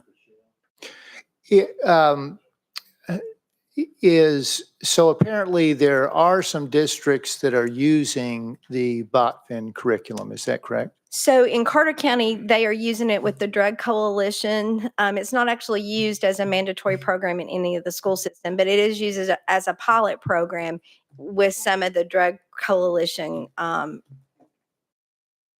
are dealing with folks that are already in a abusive substance abuse pattern. And so they're already there with those, and they're trying to use that to, to address where they're at and move them forward.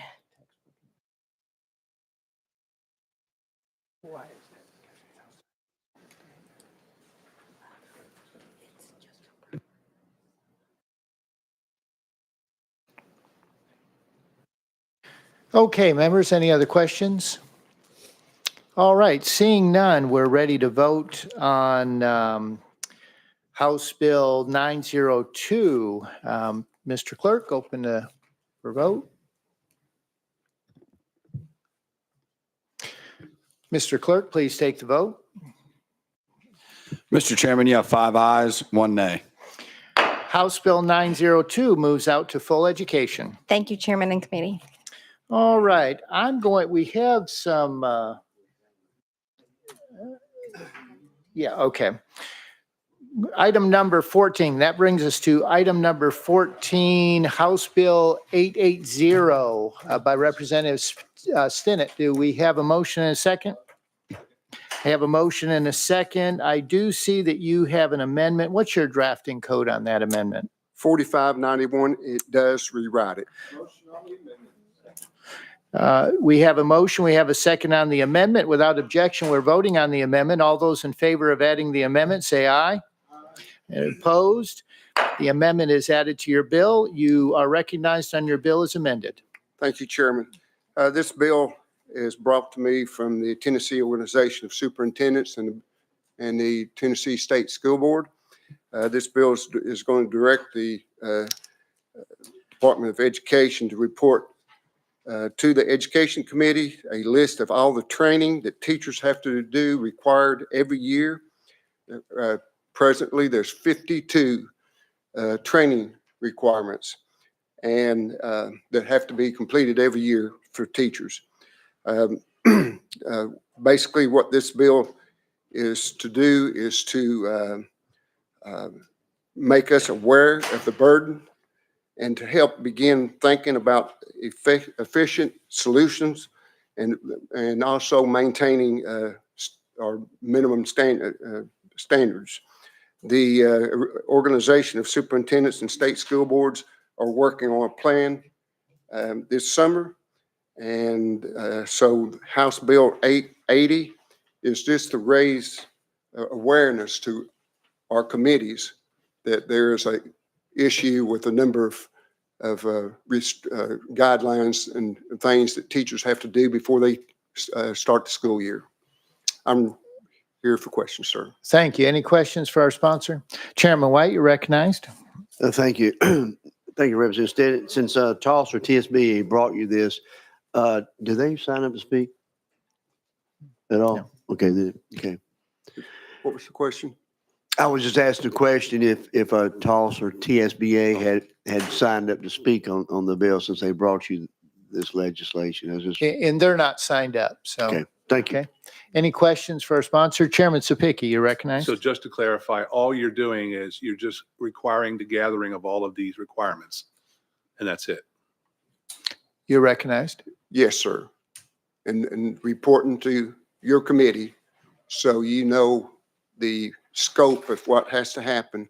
And basically what they're working on is after a teacher serves so many years, there'd be a rotating schedule. So teachers didn't have to do all 52 every year. Follow up? But that's not in your bill. No, this is just awareness. Yeah, you threw something on top of there at the end. Where I'm just hitting where we're heading. Right. That's the intent. That's Yes. the intent. Okay. Yes. All right. Preparing. Okay, so this sounds like a first step. Is that a fair statement? Yes, sir. Okay. All right. Question? Mhm. Chairman. Okay, it Chairman says Wayne. requires the department, you're talking the Department of Education, DOE, to compile a list of all the educator preparation provider training. So as we're asking DOE to do that. Amendments for, okay. Okay, thank you. Legal answer. Thank you. All right. Anything else? Any other questions for our sponsor? All right. Seeing none, without objection, we're ready to vote on House Bill 880.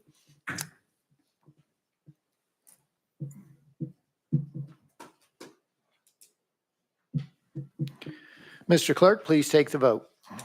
Mr. Chairman, we have 6 ayes. 6 ayes moves that out to full education, House Bill 880. Thank you, Chairman. All right. I'll tell you what, we have some guests that have been waiting patiently that are ready to speak. And even though that they don't have a newborn with them, that's feeding right now, like our first guest did, we're going to go ahead and we're going to move up without objection. Item number 23, House Bill 25 by Chairman Sapicki. Do I have a motion? Motion, second. And properly motioned, properly seconded. Chairman Sapicki, you are recognized on your bill. Let's see. And We have an amendment, sir. yes. And what is your drafting code on that amendment? Should be 005167. Motion on the amendment? That's what we have. It does not rewrite the bill. Committee, without objection, will go ahead and add that. I don't see any objections. We're voting on the amendment. All those in favor say aye. Aye. Any opposed? The amendment 5167 is added to the bill, and you are recognized on your bill as amended. Thank you, Chairman. So first of all, committee, let me give you a breakdown of the bill. Everything after section 1 is already in code. It's things we already require TSSAA to do and have already passed legislation, but it's that part of it, section 2 on down, is a cleanup bill because legal wants to create a new category in code for TSSAA. So that's the first part, Mr. Chairman. The second part is something that we've been working on now for a while, and it has to do with providing a one-time transfer for students who want to move from one school, one high school to another, and have their athletic eligibility intact immediately. This language that was in the amendment 5167 just addresses that part of the bill. And I'm basically going to read a little bit of it to you so everybody knows where we are. And I want everybody to understand where this language came from. So it starts off with: a public school shall not use public funds to join, become members of, or maintain membership in an association that regulates interscholastic athletics unless the association.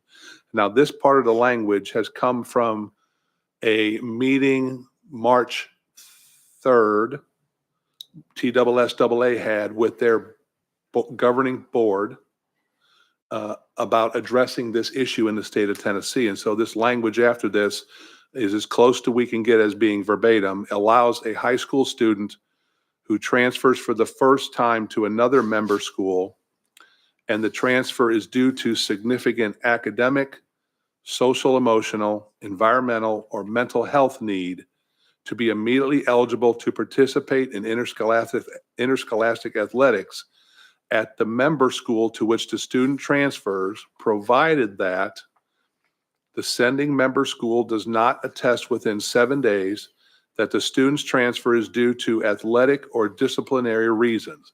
That is verbatim pretty much of what the TSSAA has passed. Number 2 of that is in having discussions with coaches and TSSAA, and this is something that we've added in to make sure that we don't get into things that have happened in other states where you get mid-season transfers. It says, number 2, the student's transfer occurs before the first day of the school year for which the student seeks to participate in interscholastic athletics.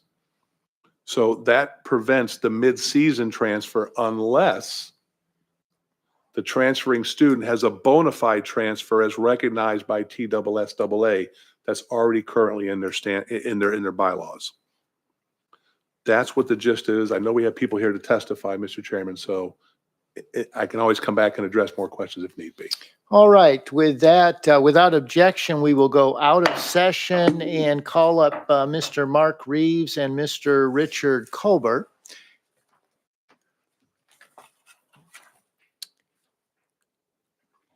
And if you would, just make sure that you identify yourself and then who you represent. And either one of you can just start, just kind of give us a signal so we know which mic to turn on. There we go. Thank you, Mr. Chairman, members of the committee. I'm Mark Reeves. I'm the Executive Director of the Tennessee Secondary School Athletic Association. Thank you for this opportunity to address this committee on this landmark issue for our organization. We would like to respectfully request that this not be codified, the new transfer eligibility rule that Chairman Sapicki had mentioned that the TSSAA Legislative Council approved at its most recent meeting on March the 3rd. We're certainly grateful for the dialogue that has happened with Senator Adam Lowe regarding the eligibility of transfer students as he was developing language for the Access and Opportunity Act. This, coupled with the Educational Freedom Act and the introduction of House Bill 25 by Chairman Sapicki, has been a catalyst for the expansion of transfer opportunities that were just approved by our Legislative Council. This change, along with all of our eligibility rules, are in alignment with the three fundamental principles that were established by our organization, by the schools that belong to that organization, and those three fundamental principles are as follows.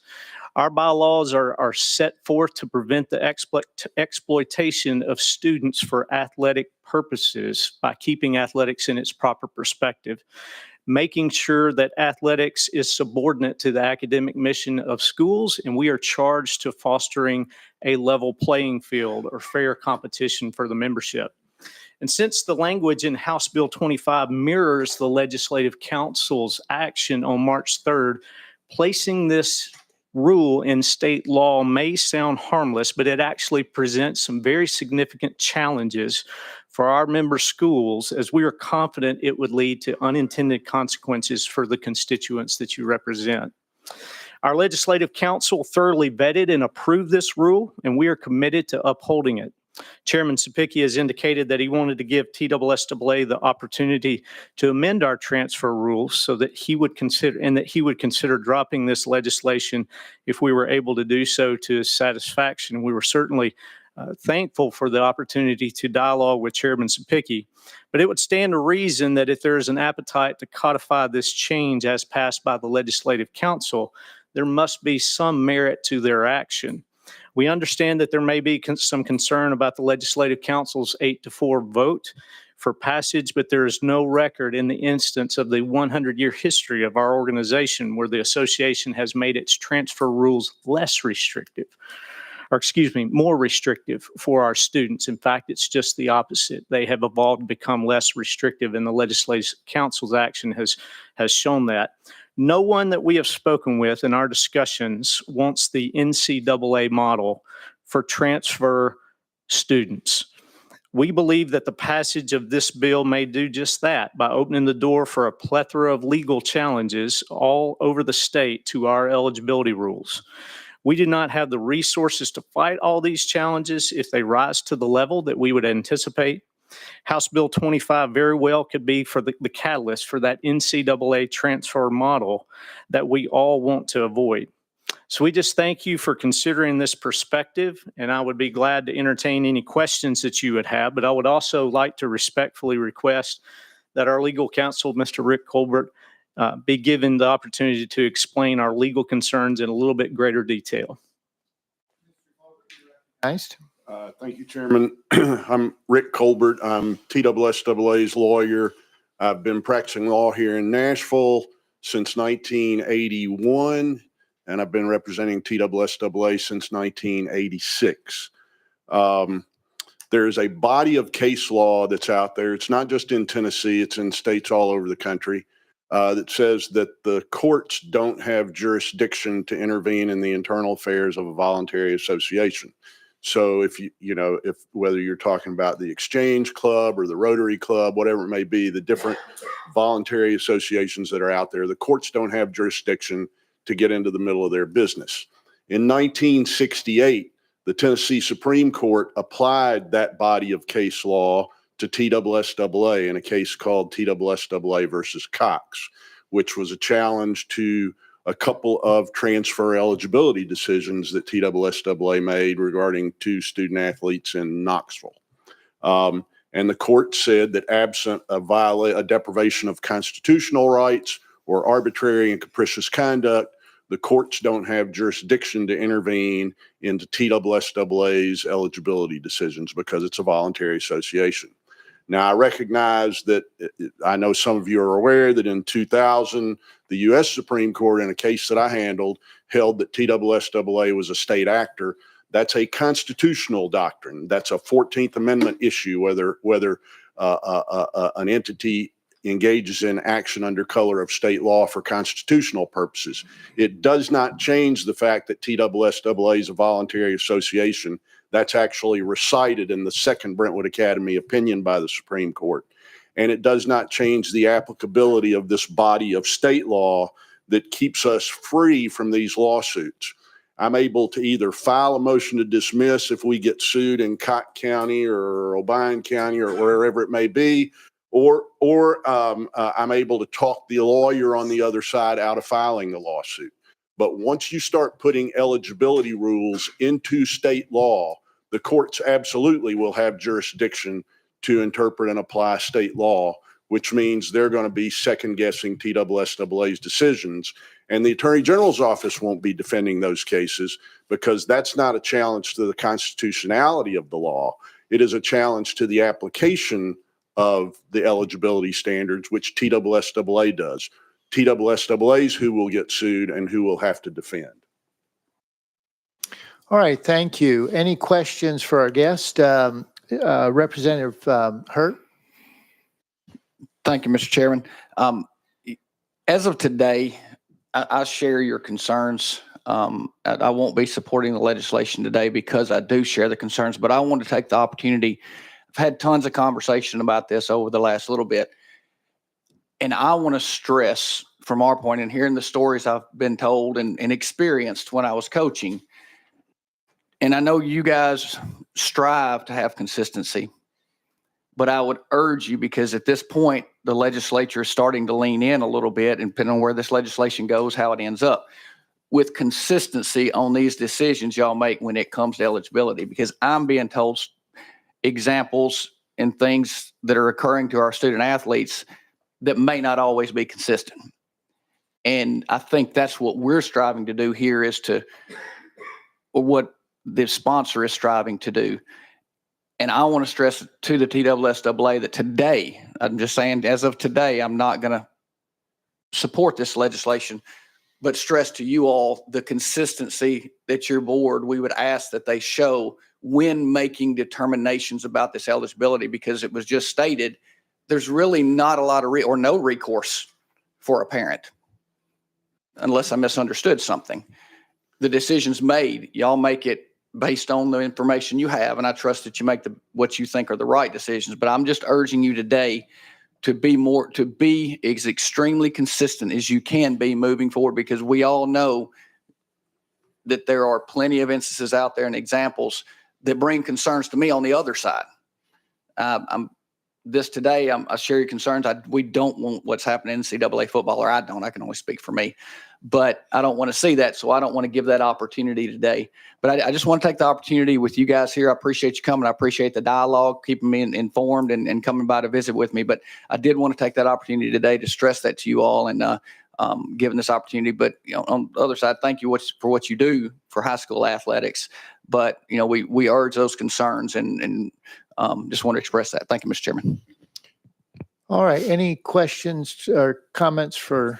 Oh, I'm sorry. Yeah, Representative Glenn, you were front in line there. Sorry about that. Yeah, thank you, Mr. Chairman, and I see you tried to forget me, but that's okay. Thank you, gentlemen, for being here. I just want to kind of echo what my colleague from Lauderdale County said in terms of being consistent, but also want to say that, when you mentioned the NCAA and the rules that they've implemented, that I personally think have ruined college sports. There's a lot of things within college sports now that, to me, has taken away the spirit of the game. And I don't want to see this become in our high school sports. High school sports have always been, wherever school you went, that's where you played at, and the spirit of the game was there, unless you transferred for all the right reasons. And the last thing I do not want to see, because I do think it becomes a mistake, is when we do put government in the business of what is considered a volunteer organization.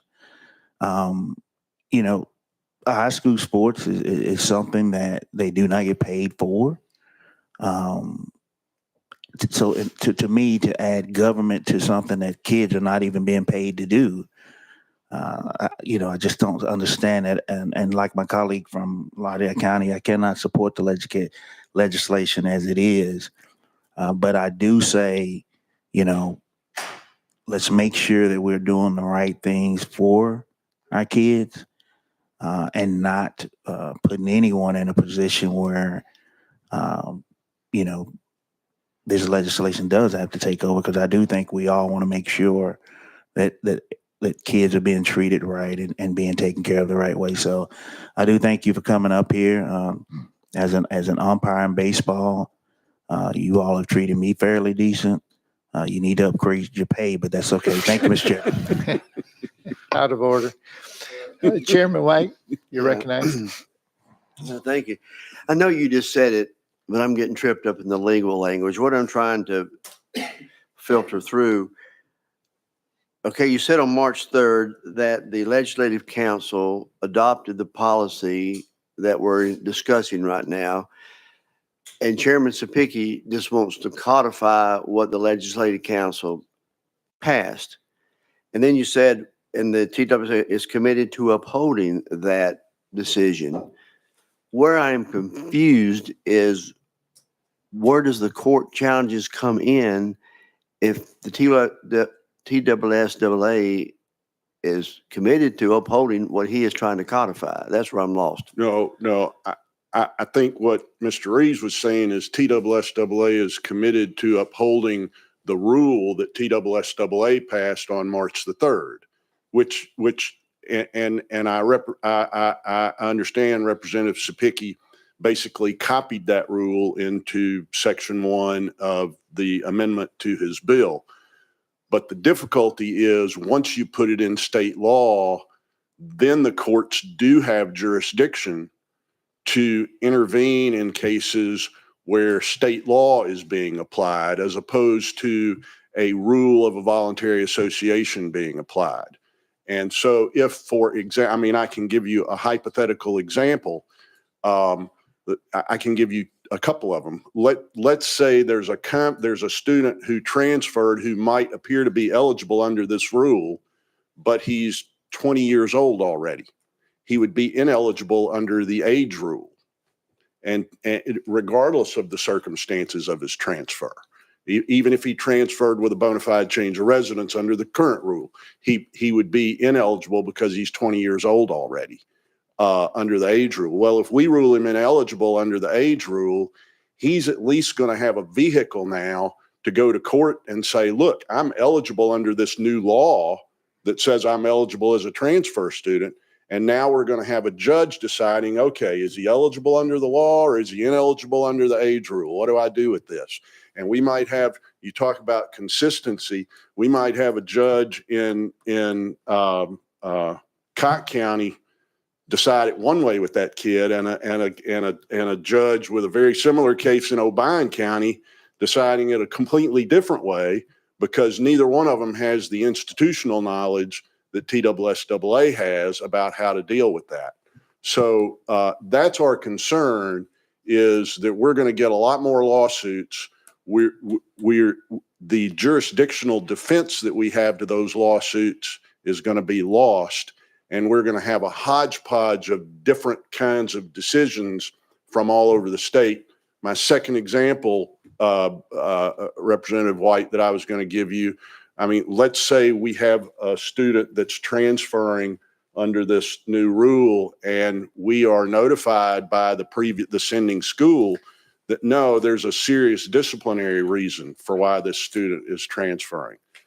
Are we going to then be in court with the court deciding, was it a disciplinary transfer or was it not? We're going to have to call witnesses. We're going to have to abide by the hearsay rule and all the different rules of evidence that apply in court proceedings. It's going to be a massive undertaking. It's going to be very expensive, and that expense is going to fall on our schools.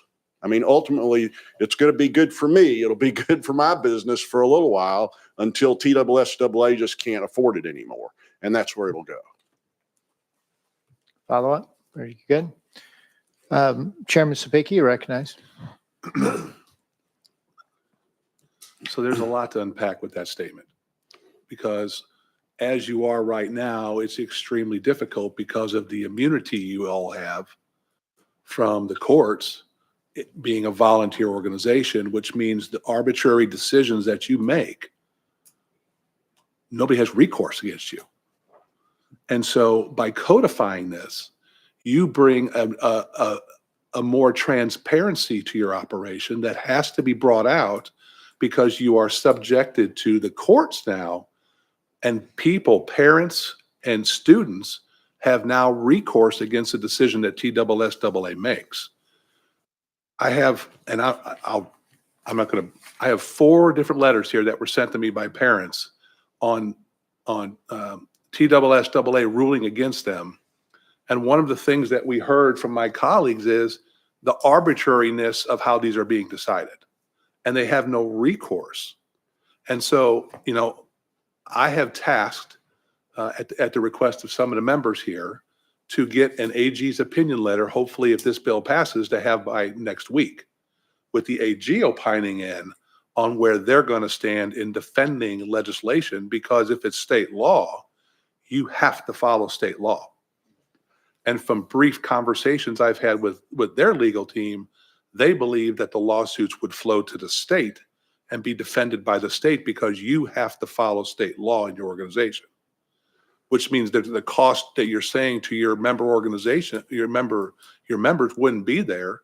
It's because the state would be defending you in court. So there's already other states that have already passed these types of laws. There are, in 2023, New Jersey, in 2023, West Virginia, Kentucky and ourselves are considering this type of legislation. And then the ones that I don't agree with are Florida, California, and Texas, which is the Wild West. So you're going to have your opinion. I totally understand that, and I totally get that. And I know you want to defend your organization from the ability to have the courts look into what you're doing. I get it. But by codifying exactly what you have, I think it pushes that protection now to the state. And we could argue forever on whether or not you're a voluntary organization, because I'm not aware of anything in the state under your scope of magnitude that another LEA would have an option to go to. So even though you're a voluntary organization, you are the only organization really as an option. So I'll listen to your comments. Mr. Chairman. May You're I recognized. respond? Yes, sir. That's actually a lot for me to unpack. So, Right. I mean, but we are not immune. TSSAA is not immune from legal challenge. We can be challenged all day long for unconstitutional acts. That's what the whole state action doctrine was about. That's what the 2000 Supreme Court decision was about. So we can be challenged for for a deprivation of constitutional rights if we do that. The doctrine that I told you about that was followed by the Tennessee Supreme Court in TSSAA versus Cox says that the courts don't have jurisdiction to intervene in the internal affairs of a voluntary association in the absence of an allegation of a constitutional violation or arbitrary and capricious action. So if it's alleged that we have acted arbitrarily and capriciously, we can still be sued for that. We are pretty much an open book to the extent that we can be.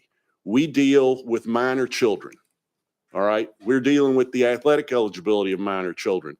We get confidential information from families, from schools about these children and their family circumstances. And some of that is protected from disclosure by the schools. And there's a provision in state law in 10-7-504, subpart A25, which says if confidential information comes to us from a school, then it stays confidential in our hands. But other than that, our records are open to public inspection. Our meetings are public meetings, And we're also we're also subject to audit by the comptroller's office. And that includes performance audits, not just financial audits, because we've undergone a performance audit by the comptroller. So we're not a secretive organization. We're pretty wide open, except to the extent that we're dealing with confidential information about minor children. Follow up. Okay, so you have there's two boards. You have a board of. We have a board of control. Yeah. We have a board of control, which is the administrative body that hires the executive director, considers appeals of any decision the executive director makes on an eligibility matter. And then we have a legislative council, which is the legislative body. They meet twice a year, although they've had 2 special call meetings already this year to address this very issue. Go ahead. I'll come back. Representative Glenn. Thank you, Mr. Chairman. Something just dawned on me. You mentioned they can appeal the decision of the executive director. So my question to the executive director is, when making a decision on eligibility, I'm going to assume you're taking all information and making that decision based on the past presidents, whatever.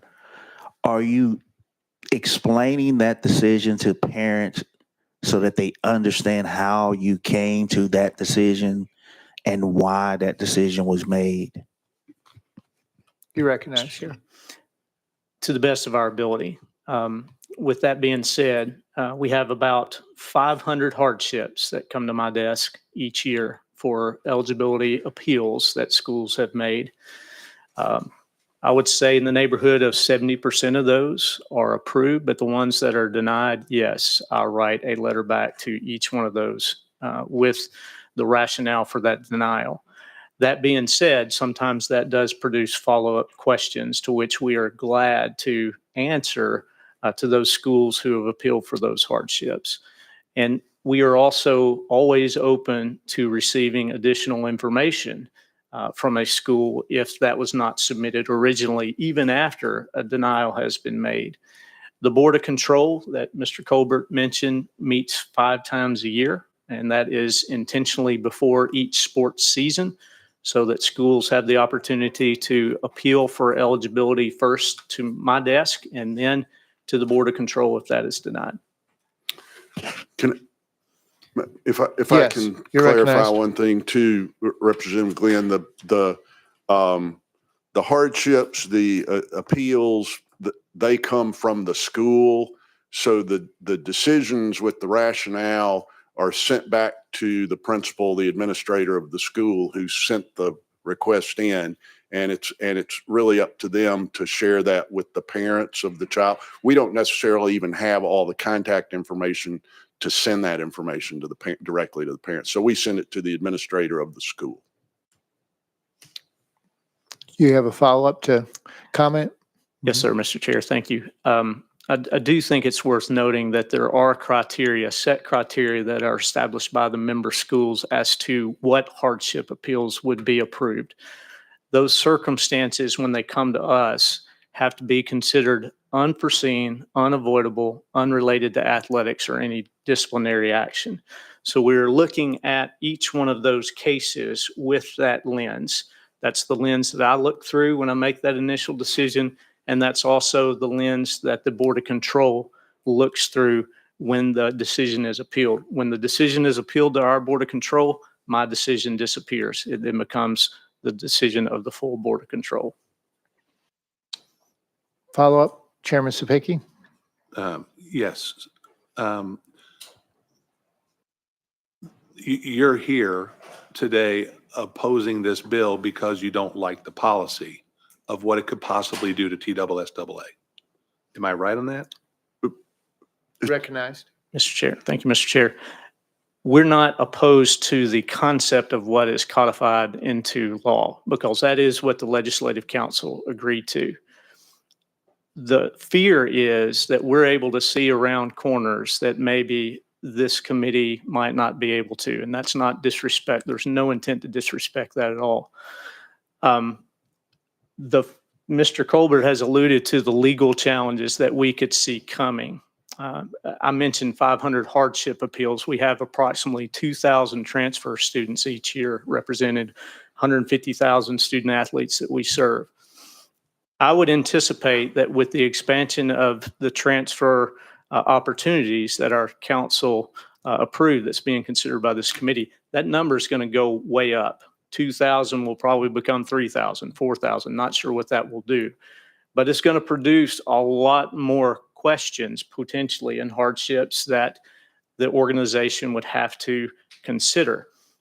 At some point, if we are getting sued all over the state because now people have seen that there is jurisdiction under the courts, we're subject to the 95 different local judges in 95 different counties that could call this into question. And at that point, our resources, not just monetarily, but people, we don't have the manpower to defend all of those lawsuits that could come to fruition. We truly feel like that's what happened with the NCAA. I'm not deep inside of their inner workings, but at some point, if you get challenged to the point where the rule is no longer able to be administered, you don't have a rule that you can administer any longer. And we feel like that could certainly be the case. Yes, Chairman speaking. But that statement is hypothetical to you because we don't know what the AG is going to say. And if the AG comes in next week and says, no, you're wrong, we will defend you in court, that takes all your costs and all your expenses away because the state of Tennessee will be defending the law that they have written. And so we've seen this enacted in other parts of legislation that we've done, that we put an overlay in place that protects the locals, protects the school systems, protects organizations from being sued because the General Assembly deems it's important to the people of Tennessee, and by codifying it, I think that argument you're making is potentially hypothetical because we don't know what the AG is going to opine on until hopefully next week. Here's a question for you. The concerns you have they been addressed to your Board of Control and your Board of Legislation? Recognized. Can I clarify, or can you clarify? I'm not exactly sure what you're asking there. So you are here expressing your concerns to the General Assembly. Have you expressed those same concerns publicly in an open meeting to the Board of Control and the Board of, the other board you have, Board of Control and the other one, Legislative Council? Have you in an open meeting expressed those to those members? You're recognized. So just to clarify, are you talking about specifically bringing this into state law? That's your question. The answer is no, we haven't had a meeting since then, but I would say this, our concerns have been communicated to our Board of Control, Legislative Council, and for that matter, for our entire membership. We send out information almost every Friday about issues or frequently asked questions that come up for the organization. I used the opportunity this past Friday to push out to the membership what our concerns were in codifying this particular piece of action that the Legislative Council took on, to explain to them exactly what our concerns are that we're expressing to you.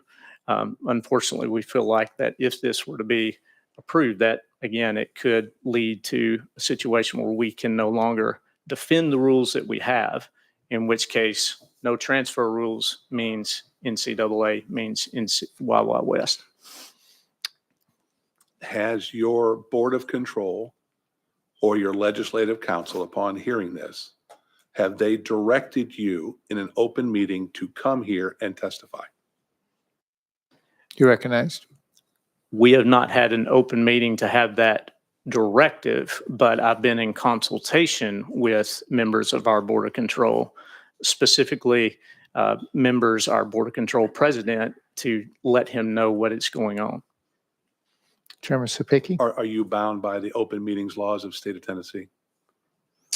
Can I answer that question? Actually, the technical answer to that is no. There is a law on the books that, I mean, obviously the legislature has control over the public schools, And there is a law on the books that says the public schools are not to join an association unless it voluntarily complies with the Open Meetings Act. And because that law is on the books, we do voluntarily comply with the Open Meetings Act, but there are also exceptions in the Open Meetings Act for attorney-client meetings, which we do have, and we do not open those to the public. And I'm, as the lawyer, I'm not at liberty to share confidential attorney-client communications and what may be discussed in those meetings. So, Yes. so can I respond to one other thing that you said about the Attorney General's opinion? And I've been doing this for a long time. I know what the Attorney General's office's job is too, because I started out law practice at the Attorney General's office. The Attorney General's office defends laws. If a law is challenged, if it's a constitutional challenge to a law, the Attorney General's office defends that. But what we're talking about here is application of an eligibility rule, whether it be in our rules or in state law. It's TSSAA that makes that application. There's no agency of the state that's going to be applying that law. It's going to be TSSAA applying it. And the Attorney General's office, the lawsuit will be against TSSAA. And the Attorney General's office will not defend TSSAA. If the lawsuit challenges a decision TSSAA makes and doesn't challenge the law itself, the Attorney General's office won't be involved in that. Chairman Sapicki? But if it does, they would. If it challenges the law itself, they would. But but that's not the challenge we're going to get. We're not going to get a challenge to this law. We're going to get a challenge to TSSAA's eligibility ruling, and the AG's office isn't going to be there. I'll be there. And that would be the opinion of an attorney. And we're hoping to get an AG's opinion. And if it backs up what you said, then you're right. But if the AG comes in and opines differently, as a member of the General Assembly, we would have to look at that AG opinions letter and consider what they have to say. Who, in the current situation we have right now, if you make Mr. Reeves, if you make a ruling on an eligibility case and it gets challenged, explain to the committee what that challenge looks like, because you said it would go to the Board of Control. If you get challenged and it goes to the Board of Control and you are affecting an athlete's ability for a scholarship or for NIL money that we have right now, we've already voted on that in the state of Tennessee, and the Board of Control votes to uphold your ruling, what is the next step for that athlete or that parent? Who do they go to after that? Mr. Reeves? If they wish to challenge the Board of Control's action or my action, then if they believe that the rule has been applied arbitrarily, discriminatory, they can certainly challenge the courts, and we spend our fair share of time in courts. So we're not immune to those challenges if a family feels like that they have been treated wrongly. Our concern in this case is we feel like that those numbers could expand exponentially if the court is given jurisdiction of interpreting these laws. So I'm sorry, Mr. Chairman. Go ahead. So do you not feel that even if we don't codify this with the change in rule, you don't think you're going to exponentially increase the same amount coming through TSSAA of transfers that you're going to have to rule on? You recognize. I will say this, and I'll defer to my colleague. We've been able to deflect a number of those challenges based on the legal precedent that we have from 1968 that Mr. Colbert has alluded to before. So we've got a filter in place that goes away if this becomes code. Yeah, I mean, I think you could look at this two ways. We will, from an administrative standpoint, for the executive director and the Board of Control, they may have more They may have more transfer eligibility applications come in. I mean, I suspect they will. And they may have more hardship appeals come through. I suspect they may have more of that. That doesn't necessarily mean more lawsuits, though. That's when you get to mine. That doesn't necessarily mean more lawsuits, because if the new eligibility rule just remains an eligibility rule and not a state law, then the same jurisdictional issue is still in place that will limit lawsuits against TSSAA. It won't eliminate them, but it will limit them. It will limit them to constitutional challenges or claims that TSSAA has acted arbitrarily and capriciously. All right, One more, if you don't mind. Mr. Okay. And I'll be my last one more. All right. And I think that is the whole root of the whole argument tonight, is because you make a ruling and you use in this, it almost boasts about your ability to deny people due process because you have the ability to squash their challenges or appeals. And so let me finish. Because just a very brief sampling of these different people, and there's someone here to testify after you, is going to show the arbitrary and capriciousness of what TSSAA does when it comes to applying the transfer. And if you don't think that if no matter what happens here or the law or the rule you've already passed, if you don't think you're going to get inundated with athletes wanting to transfer and having to make rulings on whether or not the sending school says it's for athletic or disciplinary reasons or not, and then not think that those parents are going to exponentially increase the amount of lawsuits and not potentially have the protection of the state to help you mitigate that, I agree with you. You're looking at potential cost to your members because you're not willing to even look at, can the state come in and help you here? So that's my last statement. I'll let it go. All right. I think we fleshed this out. I think we may be at an impasse. I will let Representative Glenn, quick question, Representative Glenn. All right. Thank you, Mr. Chairman. And this is again, a hypothetical. You have a student who transfers. There's some questions about his or her eligibility. That student goes ahead and transfer, and then there's an appeal.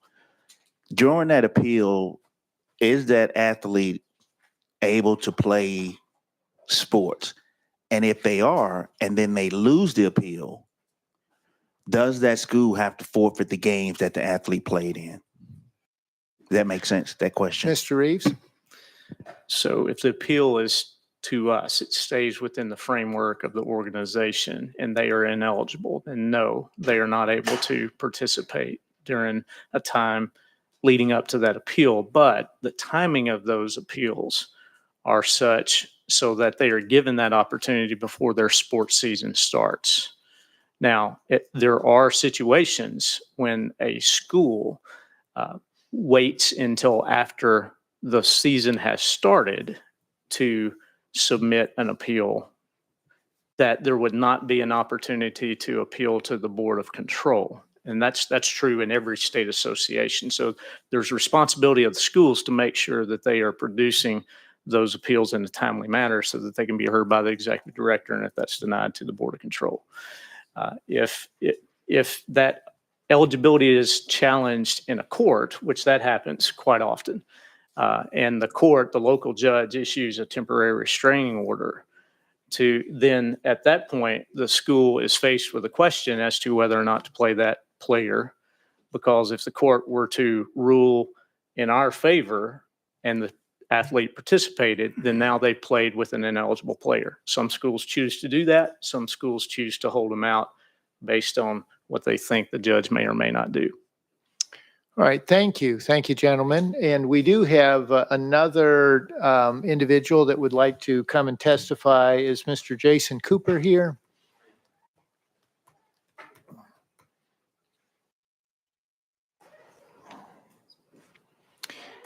Mr. Cooper, just go ahead and have a seat. And if you'll just state your name, and if you are representing somebody, if you'll let us know that, then you can begin speaking. You have 3 minutes. Thank you, sir. My name is Jason Cooper, and I'm just here to support House Bill 25 and give an example of some of the inconsistencies for the decisions by the TSSA. I fully support the House bill primarily because of the unique undue hardship and emotional toll that my son has endured after transferring from a public to a private school while seeking varsity eligibility. Despite numerous valid reasons for his transfer, that were all unforeseen and unavoidable, including a divorce, a move, my current change of career in the U.S. Army, spiritual challenges by my son, and an academic struggle, which was documented through the school through a 504 plan that was unable to be helped through the public school education system. The TSSA repeatedly denied his eligibility, which in my opinion was an abuse of power by both the director and the board of control. The basis for his denial was a statement made by his former varsity baseball coach and Nolensville High School athletic director, Zach Hudson. When questioned by the TSSA, Hudson claimed my son transferred simply because he did not want to sit behind the current starting catcher. Let's pause for a moment and think about that statement. People change jobs, move, switch schools all the time to pursue an opportunity. I think athletic reasons is not the term to use here. It's opportunity. One that was out of my son's control. He didn't make the decision where I was going to spend my $36,000 a year for tuition. I did.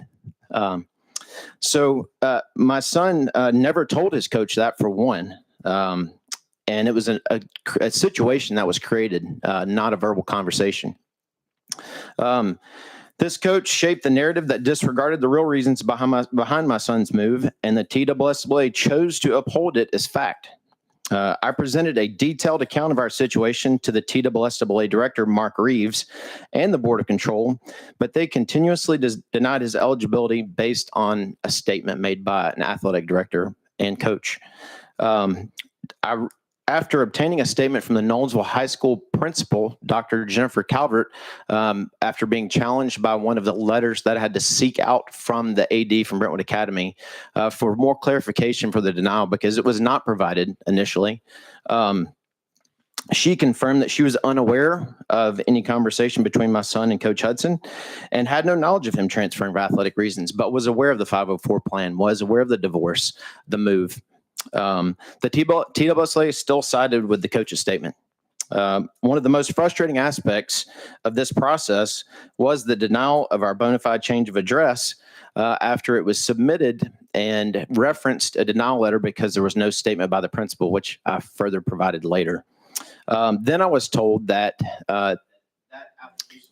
that's 3 minutes. All right. Chairman Subcommittee, you're recognized. Thank you. I was confused. Could you finish up what you were doing? Yes, sir. Okay, so the weird part about that was the fact that my son started off in a private school district. I believe the definition, and by a letter received, I'll just continue on here so I don't get too far out of order. Public school eligibility is determined by bus routes. While private schools operate within a 20-mile radius. That's the definition of district for private school. The TSSA's attorney, Mr. Rick Colbert, justified the rule by saying it had been in place for quite a while, probably since 1986.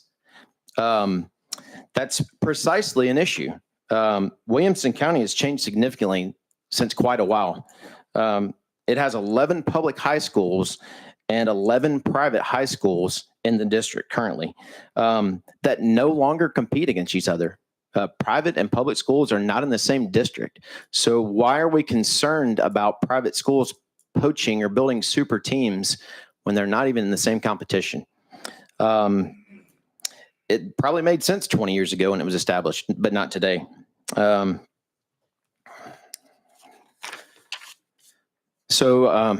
try to wrap this up quickly. Sorry.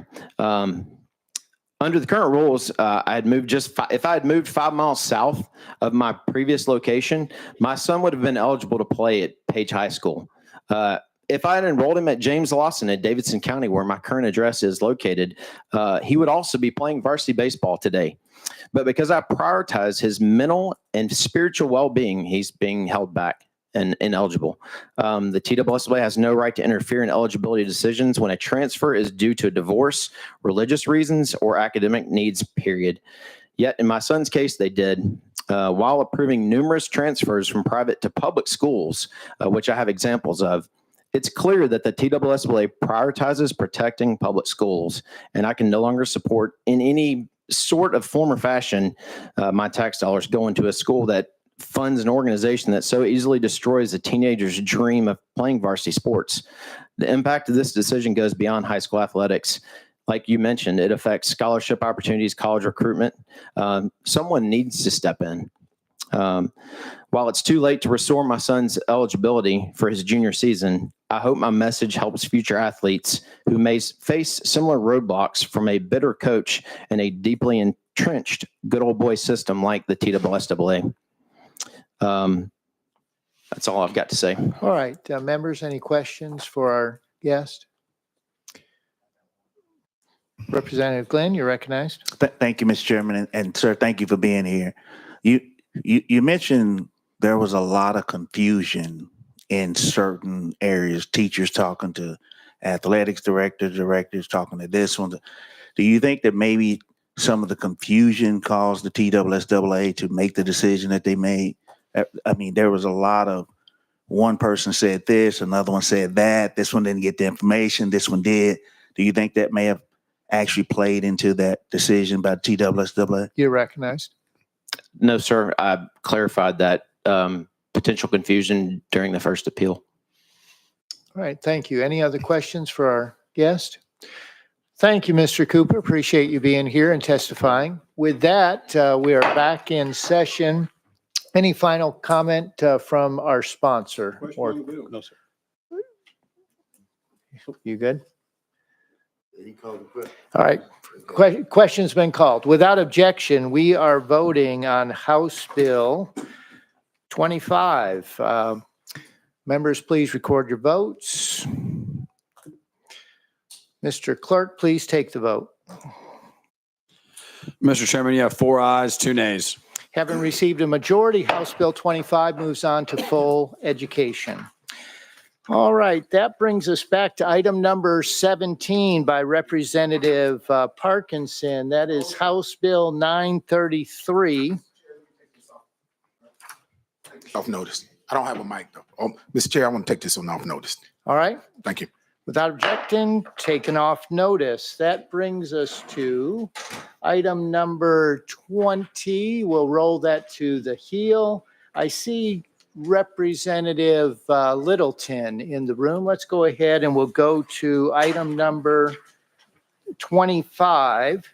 That is House Bill 1016. We have a motion, we have a second, and I don't see, oh, I do see an amendment. There we go. Hang on just a second. It is, can you give us your drafting code, please? 5347. 5347, and it does make the bill. Do I have a motion on the amendment? Motion and seconded without objection. We're voting on the amendment. All those in favor of adding the amendment, say aye. Any opposed? The ayes have it. Your bill is now amended, and you are recognized on your bill. Thank you, Mr. Chairman. House Bill 1016, as amended, requires public charter schools to adopt an internet acceptable use policy in the same manner required for local education agencies, prohibits an LEA or public charter school from tracking or monitoring a person's use of the internet via a personal electronic device off of school property, except for instances in which student uses a personal electronic device during a test. All right, with that explanation, any questions for our sponsor? Seeing none, we are ready to vote on House Bill 1016. Members, please cast your votes.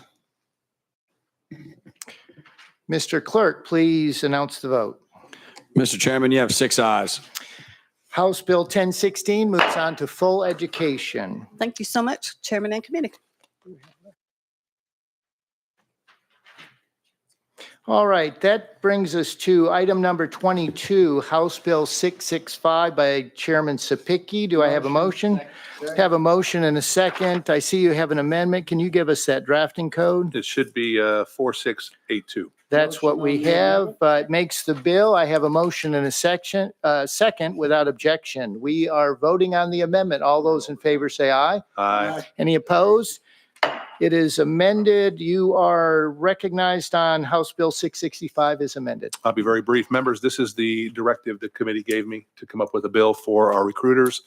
It's very simple. Each public senior high school shall provide official recruiting representatives of the military forces of the state and the United States access to public senior high school. Number one, at least once a month during lunch periods for the purpose of informing students of educational and career opportunities available in the military. And number two, at least once every other month in which the school is in session to provide further information about the military forces for students who have expressed interest in the military forces and who would like more information. That's the bill, Mr. Chairman. All right. Thank you for that explanation. Any questions for the sponsor? Chairman White, you're recognized. Chairman Speaker, is this a bill that originated from about 2 weeks ago when we had the conversation with the gentleman in here about the going into schools? What's it called? ASVAB.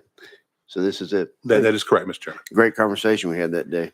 All right. Thank you. I don't see anybody else on the list. We are ready to vote on House Bill 665. Members, please cast your votes.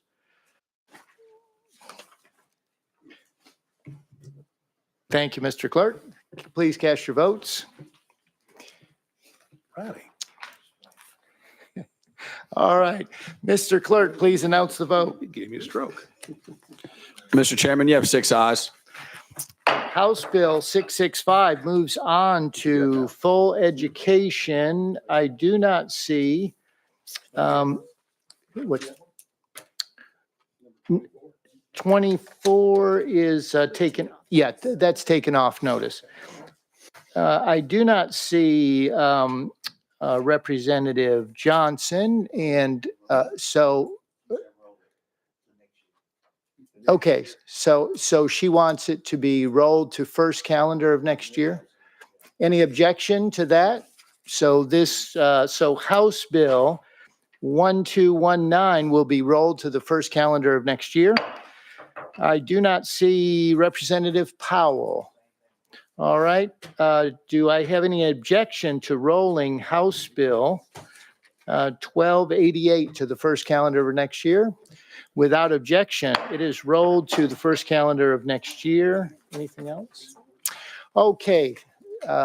Chairman Sapicki, you're recognized. Mr. Chairman, before you wrap this up at the call of the chair, I want to say congratulations on your first chairmanship. You did a fantastic job, sir. Well, thank you. That's very kind. Hey, thank you for hanging in there for sure. This is a hardworking committee. Representative Hurt, you're recognized. Thank you, Mr. Chairman. I want to echo the sentiments, and I just want to tell everybody on the committee and all the support staff, thank you. But on everybody at the committee, I've enjoyed serving on this committee with you. I appreciate the approach and the thoroughness that we deal with. This education, we know is tough and sometimes some heavy topics, but I do appreciate the approach and the depth and the thoughtfulness that this committee has put into legislations that's come through this year. And I just appreciate all of you and enjoyed serving on this committee with you. And thank you again, Mr. Chairman. Thank you very much. And I do appreciate our staff. First of all, Mr. Clerk, he's been with us every single time. My legislative assistant, Chelsea Rackley, and research, Carly, and then legal, Katie. And then in the room as well, back there is Elizabeth, who never gets any credit, but yeah, she records us faithfully every single time. All right.